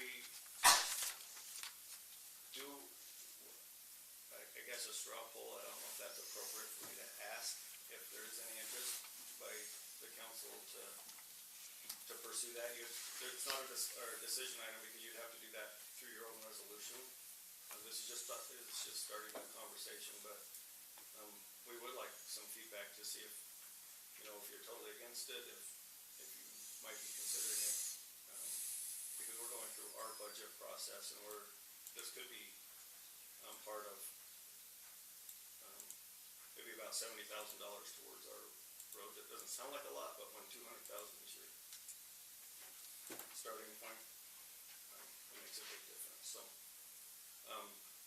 and then if not, if we know that you're not, then we'll keep pursuing different strategies on ways to fund the road. So, any feedback you could give me would be awesome. I think it's worth a discussion and looking at the numbers and what that looks like for us and what that looks like for our community members. I wouldn't rule out a discussion on it to see what it. And we can go, like, I don't know if you want to pursue more discussions, directly with me to go through kind of the analysis that we've seen or what the other options are. We can talk about that. I do have the estimate on what the revenue would be. Are you going to share that with us? Yeah, I'm looking. I'm just checking. So the city will get $68,000. And do you know what the impact on that is to each individual citizen? Is there an estimated impact to them financially? Yeah, so it's 0.25% on sales tax. So the nice nice thing is it's collected locally and it goes straight back to the local. It's not divvied out through the state formula.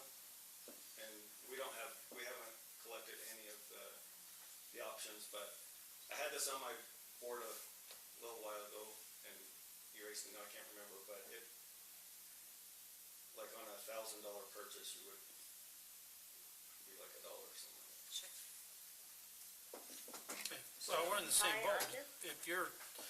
If you're at 68, we're at 240, that's half of what we're spending right now on our roads. Tina, do you have a comment? I think you spent a little bit. I just had a question, Ty. So many of these quarter options have limitations on what they can do with them. This particular one you've identified is not restricted in what these funds can be used for? Right, and that's why it's more of an option. So the other 1% are limited because it's more for public transportation, and that's why we don't qualify. And this is just really, it's more maintenance, replacement, sidewalks, trails, signage. It just is a broad category of, so it's actually less limited than your BEAD money. You know how you get B and C money?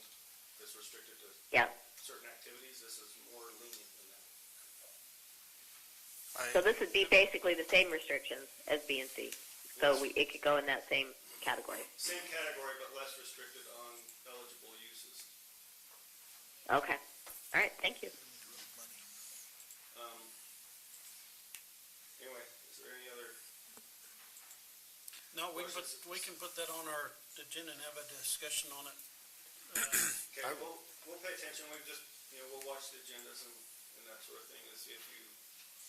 Chair, I would recommend that on our next work session, you have Ty come do a presentation of. I just did. In a situation where we can sit down and have a discussion. Ty, do you know if are the businesses are worried about being impacted by this? I'm specifically referring to Stu over at Young Ford telling me that he gets all the business because people pay less in sales tax. So that's one thing we considered. So one of the selling points, I think, just politically, and I'm not as long as we're a full % lower than any of our surrounding communities, I think that's a real safe zone. Okay. Just like, I haven't asked them in particular, but as far as spending habits, what they advertise is, say $400 or whatever it is on a vehicle. Some of that is totally dependent on the vehicle, and I don't think it would affect their ability to still advertise. I just want to make sure we wouldn't negatively impact their customer base by doing that. Right, and I think before when it was an issue, there weren't these many local options offered, and the surrounding communities have adopted like almost every single one of them, just because it stays in your community. That's the other upside about the sales tax, is it is from people that are coming off the freeway or traveling through town that are, making purchases here. Impact our roads. So, okay, so I'm assuming you're rolling into number 3? Or is this all still part of? This is 2, 3. Yeah, that was 3.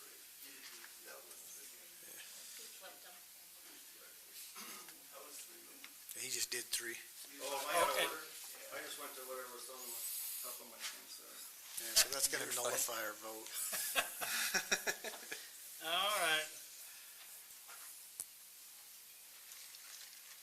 So we done? So you want me to come back to the work session? Actually, the intent was to be on the work session, but when I filled out the form, it didn't say work session order. And we had talked about being on the work session. Yeah, you just notify Stacy it's just going to be on the work session. So I will come back whenever I'm invited. So. Okay. Well, if there's no opposed, we'll just have you come to our next meeting. Okay. You all right with that? Okay. I did skip to 3, I apologize. You're all right. Okay, go ahead. I'm just trying to confuse you. So, I'd like to introduce myself. I'm Ty Bailey. I'm the executive director of the RDA, so hopefully that gives you a different opinion about me. I guess if it's a better opinion, I'll go with it. No, I'm just rambling, but this that as you know, we've had a lot of discussions about having a hotel come to town, and those discussions have continued to progress. But after we renewed the RDA earlier this year, the RDA was set for only a 10-year period, and so we've kind of put those discussions on a time clock. The discussions have been progressing. Feel pretty good about them, but we either need to get a hotel or not by the end of this year, because then we won't be able to leverage the incentives over a 10-year period. So the incentive would be significantly reduced if we don't do something this year. This is a proposal to, let me actually find my right notes so I can stay on topic. So anyway, we feel like the hotel would have quite a few advantages.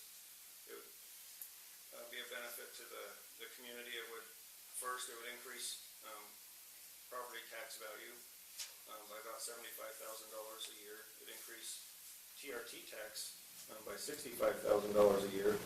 So on your TRT, you realize, right now you collect $15,000, and the county's portion would go up by at least $50,000,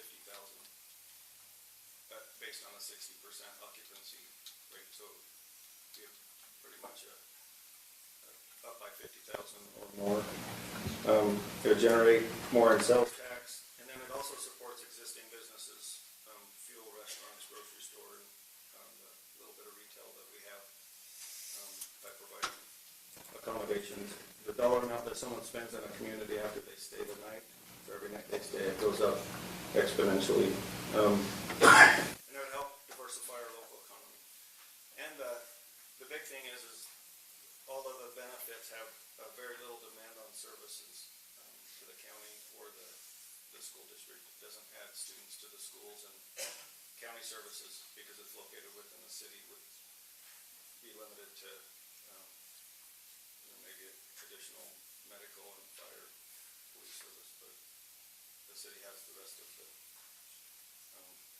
services that we offer as far as roads and that sort of thing.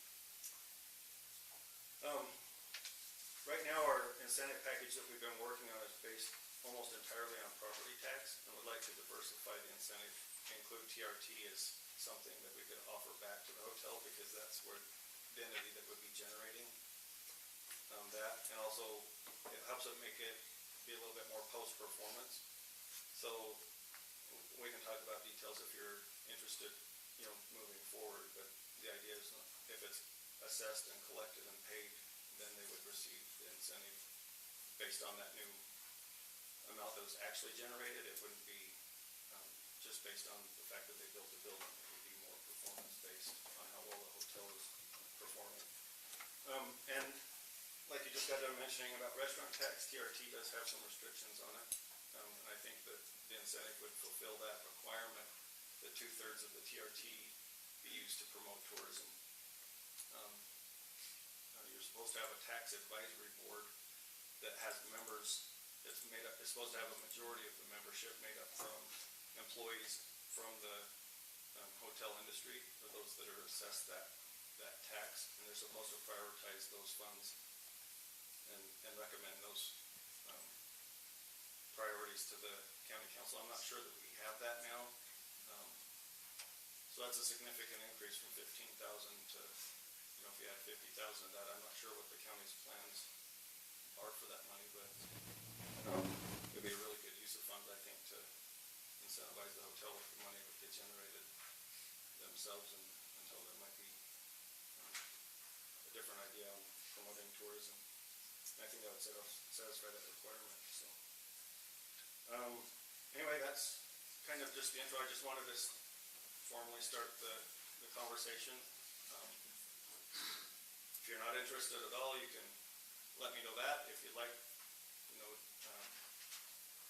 to just tell me how to continue that conversation. If maybe a couple of you want to get together and work through some of the details and how that might be structured, and look more into what we've already discussed with the hotel, we could do that, or we could just go make more of a formal proposal and bring it back. So So are you presently in discussions with an operator? Yeah. Yeah, it's made a lot of progress in the last, I hate to say it's coming, but the discussions have come a long ways, and it's to that point where it's either gonna happen or it won't. It's not just talking, we're talking terms and agreements. I'm not familiar with the present incentive. Can you tell me what it is? So I understand the 10-year. Tax increment financing. Right, but what percentage are you offering to the developer operator of the increment generated?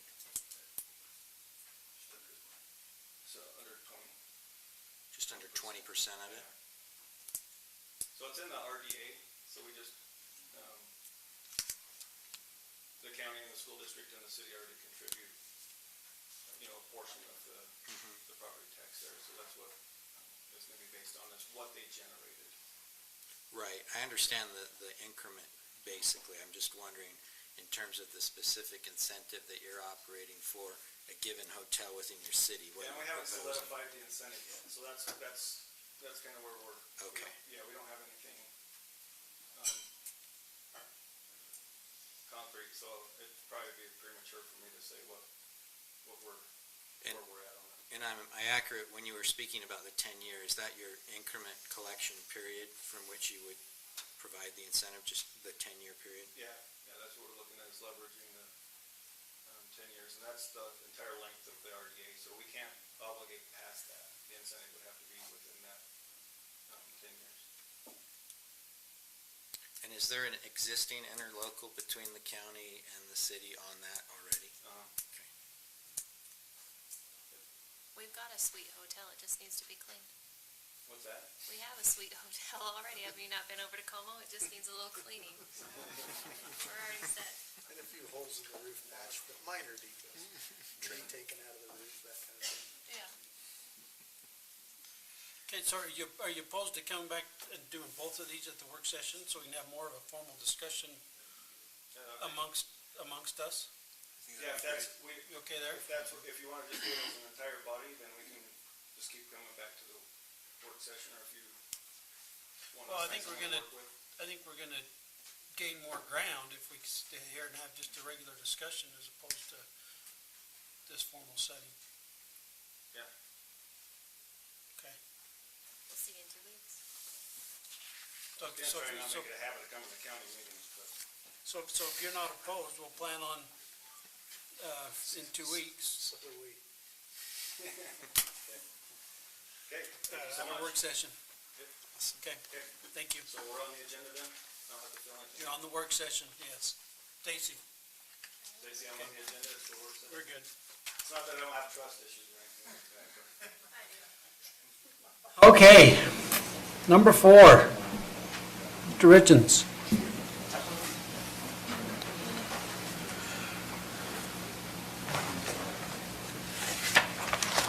I have a prepared statement from the committee, if you'll allow. As you know, Yeah, tell us who you are first. That's in there. Okay. As you know, All right. voters approved Proposition 17 in last November's election, allowing for the creation of a study committee to recommend a change in the form of government for Morgan County. As a result, this council recommended and created an appointment council to select a 7-member change of government study committee. On January 2nd, a 7-member study committee was appointed under Section 1752A-401 of the Utah Code and charged with the duties provided in Section 1752A-403. My name is Greg Richens, and I'm the chair of that study committee. We also have with us the following members of that study committee. We have Brandon Olson, David Durant, Richard London, and Devin Miller. Elizabeth Nilsson and Brandon Olson also are on that study committee, but they were unable to make it today. The purpose of our visit Greg, is to... you said Brandon Olson twice, you missed Alan. Alan Brooks, yeah, sorry. The purpose of our visit is to file a written report with the committee's findings to this body. according to section 1752A403. I have 3 official copies with original signatures that report the committee's findings that I'd like to deliver to the chair, the county clerk, and also the county attorney.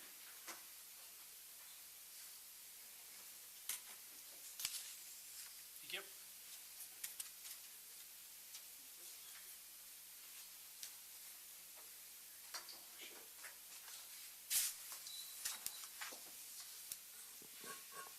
The study committee spent considerable time, personal time, doing their due diligence, studying, researching, gathering feedback from citizens in Morgan County regarding the new form of government that we believe will best serve the interests of our residents. The report is a result of the committee's hard work and dedication to that end. We request that this proposal for a new form of government be placed on the ballot for the upcoming election. We also ask that a copy of this report be placed on the county website. You have a copy of a draft plan. I have the final copy that I'll email to you for that. We hope that county voters will have access to that so they can make an informed decision during the election. Finally, we'd like to thank this council for all of their hard work that each of you have and continue to put in to make Morgan County a better place to live. The plan in front of you, I think you've had a chance to read it, but it essentially, for the audience, proposes an expanded commission form of government. Part-time members, 5 members, 3 elected from districts and then 2 at large. The recommendation includes staggered elections. The 3 district elections will take place during the presidential election, and then the 2 at large will be staggered on off election years. That's our report. Do you have any questions? Chair, could I add something while you're thinking of? Yeah, go ahead. I had the opportunity to work fairly closely with this committee at the early stages. They started in January, as was noted. So for the last 6 months, they have met sometimes weekly, at least bi-weekly. They've held multiple public hearings. They've done surveys. The statute that was passed that enabled them to do this study allowed for them to have a budget, even though we didn't budget for them. They were allowed to have office staff, office space, office supplies, legal counsel, and they have not sent us a bill to date. I don't know that they've ran up a tab. So so if you want to talk about working efficiently and saving the county a lot of money, this committee has been amazing. So I know you'll want to tell them thanks, but I want to tell them from my perspective that I really appreciate them, and they went out of their way to save the county money, and they did a very thorough, professional job.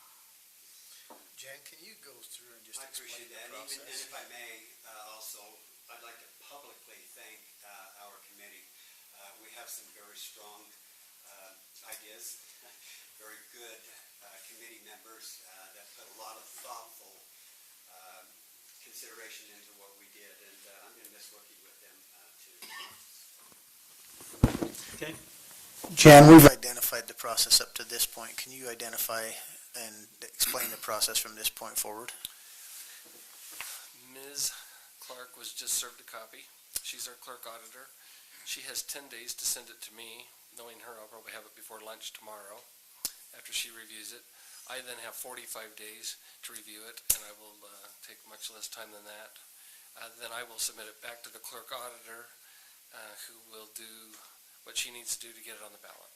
So basically, between myself and the clerk auditor, we should have this sorted out in a week or so, and the committee's been kind enough to share some drafts with me along the way, and the recommendations are completely appropriate and completely within the law. I can just about tell you already, give you that opinion.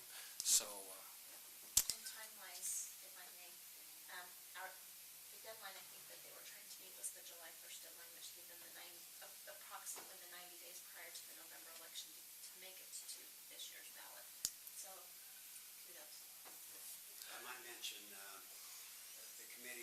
discussed in our last meeting that just right before the election, we're willing to hold the public hearing to answer any questions that the citizens might have regarding the plan itself. Yes, the plan allows for them to hold continued public hearings if they'd like. The Grant County attorney who shares our form of government has been watching our committee closely, and I sent her a copy of the draft of this, and she was amazed. And she said they're not going to make the deadline for this election, so they will literally have an election a year from this November, and they will have November and December for a whole new council to start a whole new form of government. And we have a whole year to get that taken care of, thanks to the efforts of our folks. So they work very efficiently, and I think that's a better way to go than to So if it rush it. passes, then we have a year to implement? That's correct. So there will be a question on the ballot this fall, and it will say, shall Morgan County adopt an optional form of government? And it will be this option, which is a 5-member part-time commission. And if the 51% of the voters say yes, then we have a year that the next November we will hold that election for those people to run for those 5 positions. If the voters say no to that question, we will default to a 3-member commission, part-time commission. And so we will have either a 3 or a 5-member commission in the next few years. But you folks would serve at a minimum till a year from this November. In fact, there's even language in here that I think you serve till midnight of next year, till midnight. Well, that's one of my questions. It's 2021. Because Stacy and I had part of this discussion. Don't they do normal on the elections?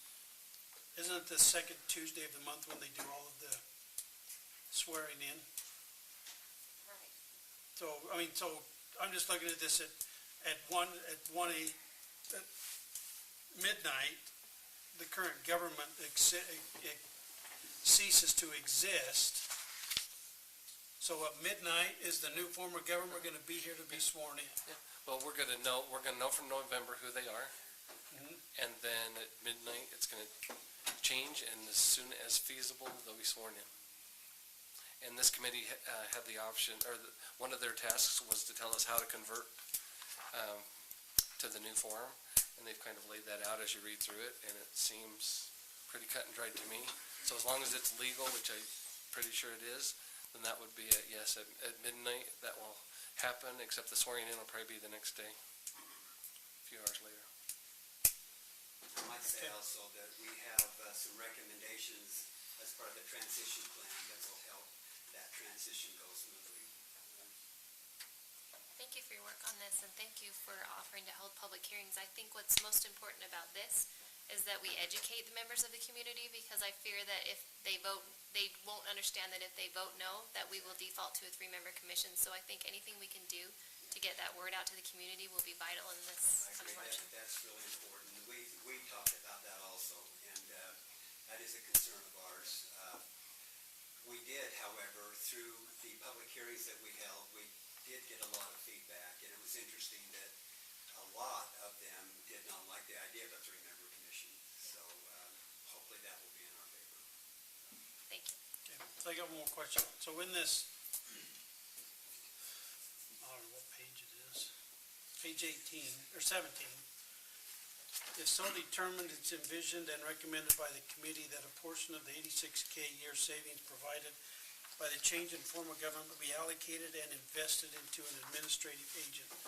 So are you guys recommending that we eventually hire an administrator? No. Boy, we had a lot of conversation on that. What we decided as a committee, and we spent a lot of time discussing this, there was a strong support for an administrator, either an elected executive or a county manager. And the final conclusion was, and the rationale behind that, was that we wanted to leave that to the governing body to decide rather than mandating that in law. So if the governing body decided they needed some administrative help, or what we call an executive agent, then they could make that decision themselves. We're unaware of anything in the code that does not allow them to do that. finally recommended that we go with what we have now, and then if you guys or the new governing body wants to hire a new administrator, they can. So that, I guess, explains your rubric and ranking. I'm sorry, I'm having hard, my hearing aid went blank. So I think it may explain your rubric and your ranking of the different forms of government, because it looked to me like the number one ranking was a county council with a retained manager. But I think what you're saying is you decided to do the 5-member part-time commission and leave to that commission the option of hiring an administrative agent. So what the initial rubric did was to take all of our criteria that we thought were important that's in the plan there, and then come up with a rubric to try to whittle that down to the top 5, is what it was. Then, once we got it down to the top 5, then we did more study, more research, and decided what we decided on as a result. Thank you. Okay. Well, I personally am impressed with what you've presented. I think you've done, all of you have done the county a tremendous service, and my hat's off to you. I'm very impressed with what you've presented to us. Yeah, thank you. We have had blood pressure raised a few times, I think, in our meetings. That's completely foreign to our experience. Thanks again. Okay, thank you very much.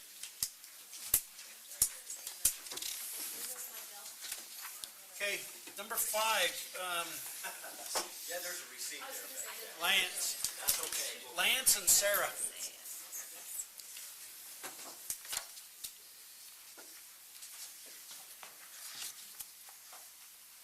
Good evening, my name is Lance Evans, Martin County Planning Director. I've been here a couple of years, and throughout that whole time, we've talked about the need to discuss and address fencing in and fencing out. It came to a head the last couple of months with direction from the council to look into this. And I put together just a short summary of the kind of the issues of where Utah state law is and whether there's jurisdictions do. Essentially, the long and short of it is that Utah is a fence in unless the county specifically decides to be a fence out or do something else. We have the ability and the authority to do that. I've got some examples here of different counties, more rural counties, and kind of just, and I was looking for different options of what we could look at, knowing that the kind of the issue is that the fence in, as we currently have in our code, ultimately, if a new development came into the county, the issue would be that even though that land had previously been used for livestock grazing and it wasn't really an issue that there wasn't a fence there, now that would become an issue, and then the adjacent property owner who's running a livestock operation would be responsible for potential significant damages. That didn't seem fair for them to have that burden, and so the question of, well, let's make it so that around around new homes or a new development of some kind, they would be required to fence out the livestock. And there's lots of pros and cons back and forth on that. The most unique approach is in the eastern Summit County, where their ordinance states that if a new development comes into an area, however big it is, it could be a 10-acre subdivision, it could be a 50-acre subdivision, whatever, you would have to pay half the cost of the fence going around that subdivision, therefore fencing out the animals from the development area. And so that's kind of what I put together and tried to throw out for your discussion and direction. We'd like to hear from you kind of your preference on the direction to go, and then I'll get into the nitty-gritty of writing the ordinance itself, and then that would, well, depending on what you tell me to do, but if you directed me to write a new ordinance, we would do that, and it would go through the public hearing process like any county ordinance,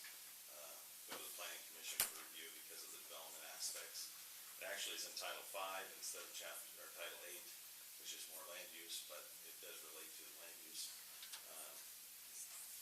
Let's see, so that would be the direction to go, is go through a public hearing process with the draft ordinance. But, I'm here to do whatever you request. Okay, Member Swan? I don't have questions. I just want to make a statement, I guess, since I'm the one who pushed Lance to do this for the last few months. But I think that some people who got a hold of it thought maybe this was something different than it was. What I would really like to see happen here is the same thing as Eastern Summit County did, and what all we're doing is protecting our cattle ranchers and our farmers. And we're saying that this puts a financial hardship on them. This is our heritage. And so in order to protect that and to keep our community and to allow them to still run their cattle and to still grow their crops, that we protect them from the adverse effects of development. So saying that if there is an agricultural area next door to where you're putting a development, that you're responsible for putting up the fence should you not want those cows that have been grazing there for the last 100 years on your property. Now, Wasatch Peaks was brought up. They're actually interesting because I spoke to them yesterday, and they've been working with Mike Morgan because he's still running his cows up there, and he still will continue to do so. But they've been working with him where they actually will put up the fence. They've already taken on that responsibility. So they're putting up the fence for any area that they don't want those cattle to come on their property. So again, what I would just like to see is that we protect our farmers, that when we have new developments, they understand that this is our heritage and we want to protect our community. And these farmers and these ranchers already have enough hardships based on the weather and all those other things. So that's all it is. I'd like to see it too, and I mean, I want to take a stronger stance on this. I would like to see us have the developer pay for that fence, again, understanding that they're coming into this community that it was based on agriculture, and so that they pay for it. So I know Summit County only does half, but I would push that we say that they pay the full cost of that. Okay, other comments? I concur. I'm just going to comment maybe for Lance, something to be part of your discussion. I'm sure this will come up with the Planning Commission, is that perhaps we can do something that talks about either size of subdivision. So, you know, our larger subdivisions, 10 lots or more, is how we categorize them. Or potentially, you know, zoning areas, depending on what the current zoning is in a certain area when a developer does come in, that kind of thing. That could contribute to that and help us, you know, get into a good situation. And then another interesting thing, if you look at what Eastern Summit County did, is not only do they have the protections so that for the farmers and the ranchers, but they also say to new developers that, hey, you're coming into this area, so we want you to sign a memorandum of understanding that this is an area where there are cattle or where there are crops, so that if Jeff Jones is cutting hay at 3 in the morning, your people need to, whoever moves in here, not your people, but whoever moves into this development needs to understand that the smells, the noises, and all of these things are part of our community. So if you move into here, you have to understand that that's how these people make a living, and they need to continue to do so. And I think that's beneficial in some ways. I mean, we've heard so much complaint from people moving in different areas where they are upset that there are smells, and I'm a classic example. I live across the street, I don't complain, but I have a mink farm and a dairy farm right across the street. So, but while I don't like the smells all the time, I understand that's our community and that's where I live, and that's just a part of it. So I think that's important too. Like I said, when people move into these developments, that they do understand that this is our community and this is how our people make a living, and we need to protect that to the extent possible. Lance, and then I would recommend, because one of the things that we've run into with land use a lot is the lack of definition of specific terms. So I would definitely define agriculture area. Sure. And anything you use as a stipulation, make sure it's well defined. Well, when we're talking, because I'm in favor of it. I've argued that when I was on the Planning Commission, that any developer that comes in, if they want to develop, that's fine. If they take a fence down, they put it back up. Because the first thing they do is they rip out all their fence to find their property lines, and then everybody complains because all the livestock's coming in. But along his line, define what exactly they got to fence and how they got to fence it. The type of fence has got to be put in, because everybody knows what one person is looking at, a 2-strand barbed wire fence another person's looking at combination wire, another's looking at a chain link fence. We want to be specific on how we do that.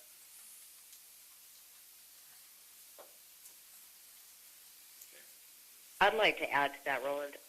I would like to see a definition of when in the process that acknowledgement, like Sarah's talking about, the acknowledgement of, yes, I'm going to build here, I'm going to develop here. I know that entails fence out, and I intend to build a fence.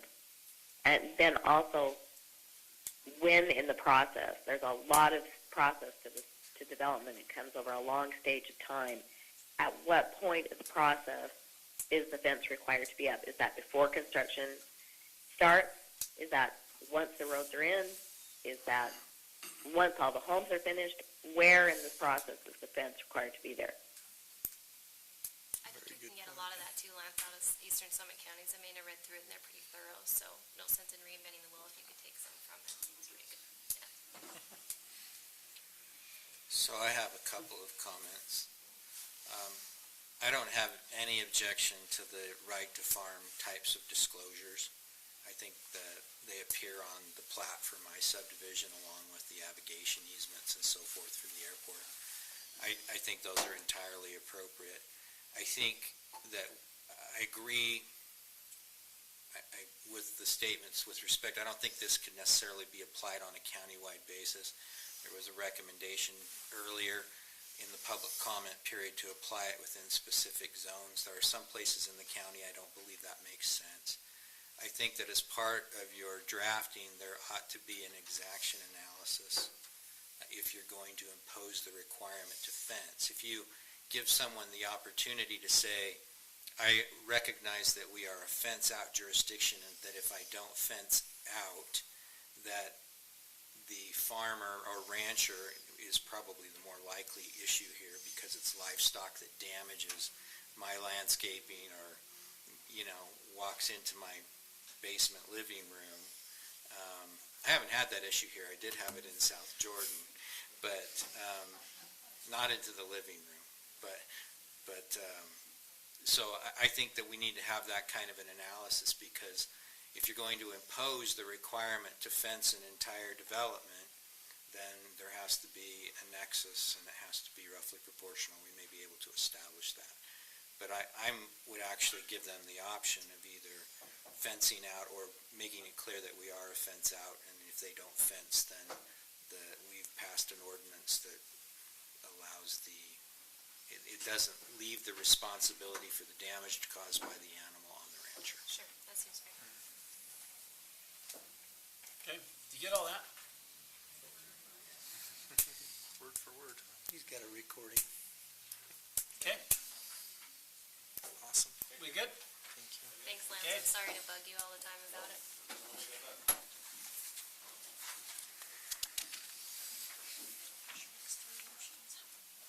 Jan?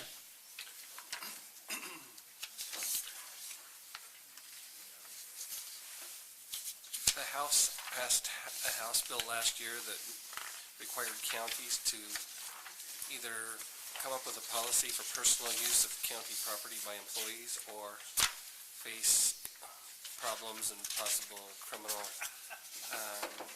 prosecution for employees using incidental use of property. And so, anyway, this is word for word Weber County's solution to the House bill, which I like because it gives it the due that it deserves, really. Some counties have 5- and 6-page policies trying to sort this out, and this does everything those do, and it also meets the guidelines. It basically just says if you do something that costs the county money, then you've got to take care of that. But otherwise, if you have a county cell phone, you may get a personal call on it. You may get a personal email on it. You may look at the internet on it. As long as you're not running up a tab for the county, that's incidental use, and that's not going to be prosecuted. And I think that's kind of where this came from the state auditor with use of mobile devices. And so this, to me, sorts it out. It was good enough for Weber County, and they've always been a good county for us to follow. So that's my proposal, is that you adopt it. It would be put in the employee handbook and be policy and keep us on the right side of the new legislation. HB 163 is almost scary too. I mean, this policy is really important because it makes it so that if I'm on a county computer on my lunch break and I check my Gmail account, now I have a 2nd or 3rd degree felony. So I think it was probably put into place without real thought into what it meant. So this protects county employees, again, on very limited use, assuming it doesn't cost us any money, that they can still do those things and not have a felony and go to jail for it. I don't have a general disagreement with the policy. I have a question in the second paragraph of the policy section. If county-owned property is damaged during personal use and must be repaired or replaced, the employee shall pay the cost of repair or replacement. Do we have any personal use of vehicles? Sheriff's Office the Sheriff's Office has a take-home vehicle policy, but I don't know that it would fall under they have a more specific policy than we do here, the Sheriff's Office does. I just don't want them to be responsible for a loss that we've insured for. And so that's the only thing I would just, I don't know if it requires a clarification. I don't know if you've looked at that specifically. That would be the one thing if we are allowing them personal use of the vehicle vis-a-vis the take-home policy. The sheriff has a specific take-home policy that still governs, and so this was a blanket gap filler, I guess, and it was mostly anticipating mobile devices. So, like I said, I guess Bobby Member McConnell, at Weaver County, we had the same sort of issues or questions come up, and we took the approach that because we already had specific policies like vehicle use or computer use and IT policy, that those would supersede this policy. So it was just sort of something to, I don't know, how do you want to say it? This is the bare minimum to keep the house happy. Because we had to enact a policy on it, but we still determined that those policies would be what governs those departments or those specific uses. We also said that if we had a question on something where there was use or came back and we wanted the people to pay back, that the commission, the sheriff, and an alternating department head would sit on a panel and then decide if the employee should pay it back, and if so, how much that would be. It was not clearly defined, but that's how we decided that we would deal with it. So this one says shall pay. So, look, you're It's good enough for Weaver County. They got like 8 attorneys. It's good enough for me. That's 9 of us. Let's just do it. All right. Mr. Chair, I move to approve County Employee Handbook Policy 6.6.5, Personal Use of County Property. Have a motion by Member Newton, have a second? I'll second. Second by Member Swan. Questions on the motion? All those in favor? Aye. Any opposed? Okay. Thanks. Stacy, certified tax rate. Tax rates have been set by the tax commission. We have 2 rates that I need you to approve. One is the combined tax rate for Morgan County, tax rate .002600 for a combined certified rate revenue of $3,008,378.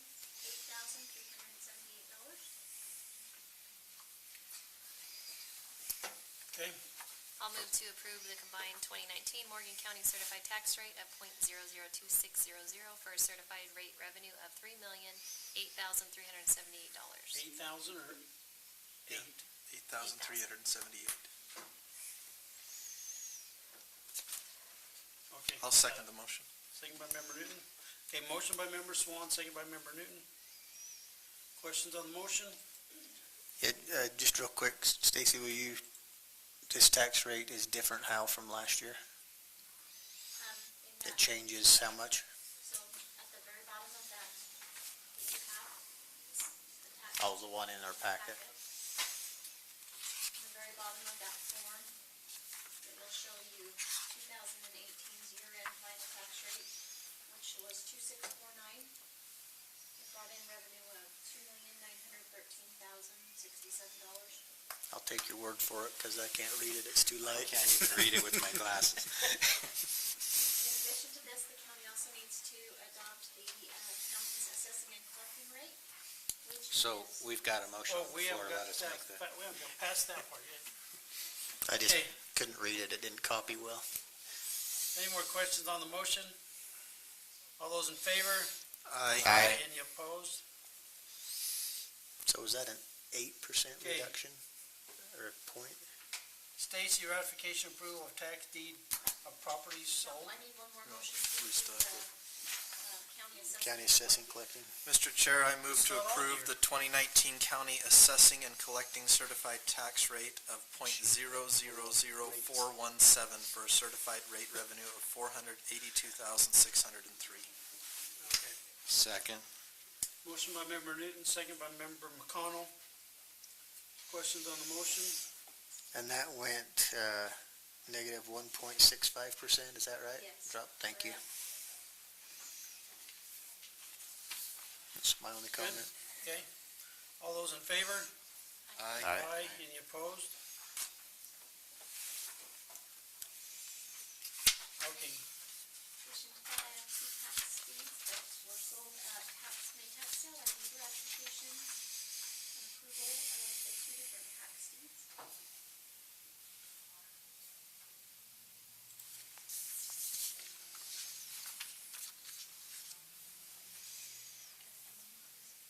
Okay. So I need a motion for the ratification of the tax deed property sold. I'll make a That's motion. a May tax sale. I'll make a motion to ratify and approve the conveyance made in consideration of payment in the amount of $3,087.53, representing the total amount owing for delinquent taxes, penalties, interest, and administrative costs constituting a charge against the real property for non-payment of general taxes assessed against it for the years 2009 through 2018 on parcel number 00-0004-9229. I'll second that. Motion by member Swan, second by member Newton. Questions on the motion? All those in favor? Aye. Any opposed? And then the next one? I'll read it. I move to ratify and approve the conveyance made in consideration of payment in the amount of $5,300.41,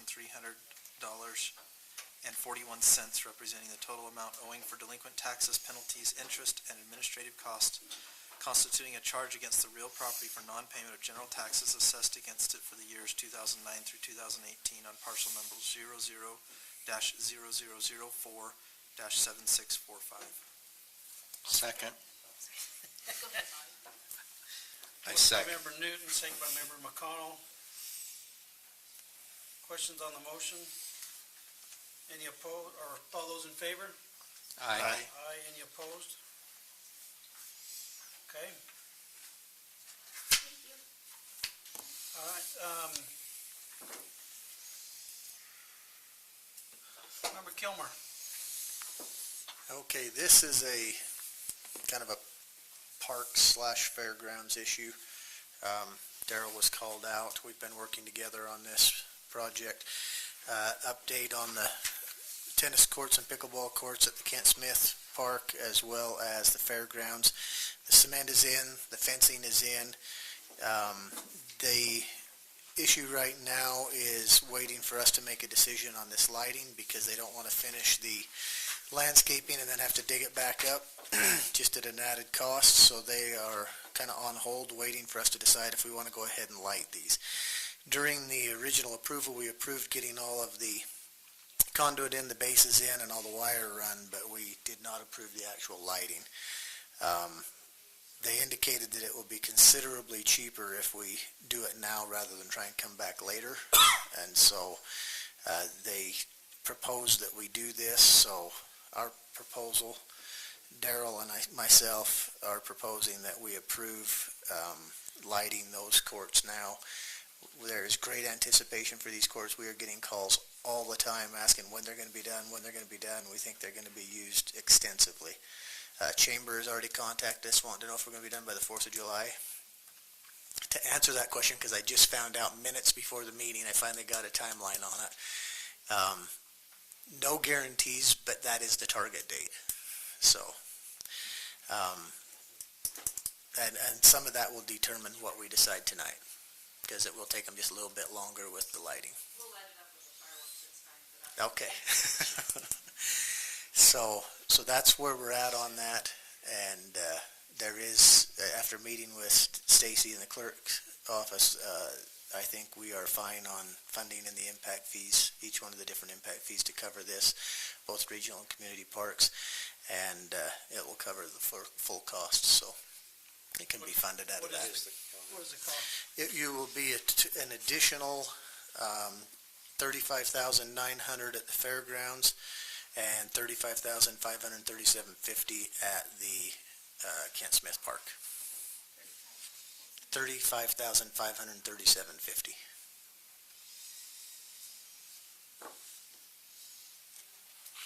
And whether it matters to you or not, I believe it is a local contractor that they have contracted with, electrician, to do this work. And this is all coming out of impact fees? All out of impact fees, yes. Has there been any discussion on the time that the lights can be used? Yes. So the timers that will go on these lights, well, I shouldn't say there's been any discussion on the times, but there's been discussion on what to do to manage the times. We would have to set those times. So the timers that would be used, an individual can turn them on and we can control and program the timers to whatever we want. For example, I'll give you an example of Brigham City when I've gone up there. Their timer, when you turn it on, it's on for 1 hour, and then it automatically shuts off at the end of that hour. And then at a certain given time, theirs is 10 o'clock. At 10 o'clock, they all shut off, and you cannot turn them back on. So they're just off. So we will have the ability. We will have the ability to control that. Yep. That's about I think it's about a $2,900 app, but I think it's worth it. Okay. Talking to the other communities, they swear by it. So. Okay, take a motion. I'll move to approve the lighting on the new pickleball and tennis courts. Do you want amounts? 'Cause I don't remember. Yeah, well, I wrote the amounts down. You said 35,900 and 35,537.50? Correct. In those amounts, Okay. just said by Roland. I'll Okay, second. Motion by member Swan, second by member McConnell. Questions on the motion? All those in favor? Aye. Aye. Any opposed? Okay. Now, item number 10 has been removed, correct, Member Newton?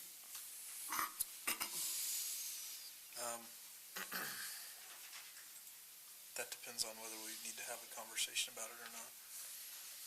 I had a phone call 30 minutes before this meeting, so I would, if you would entertain a short closed session for personnel, it would be helpful. Mine's time sensitive. Okay. You don't know about it, sorry. All right. Just got the call. So I have a motion to go into closed executive session. So moved. By Member Newton. Second? Second. Member Swan. All those in favor? Aye. Aye. Any opposed? Okay. If you guys will excuse us for a bit, we got to close the doors and I'll bite you back in a minute, John.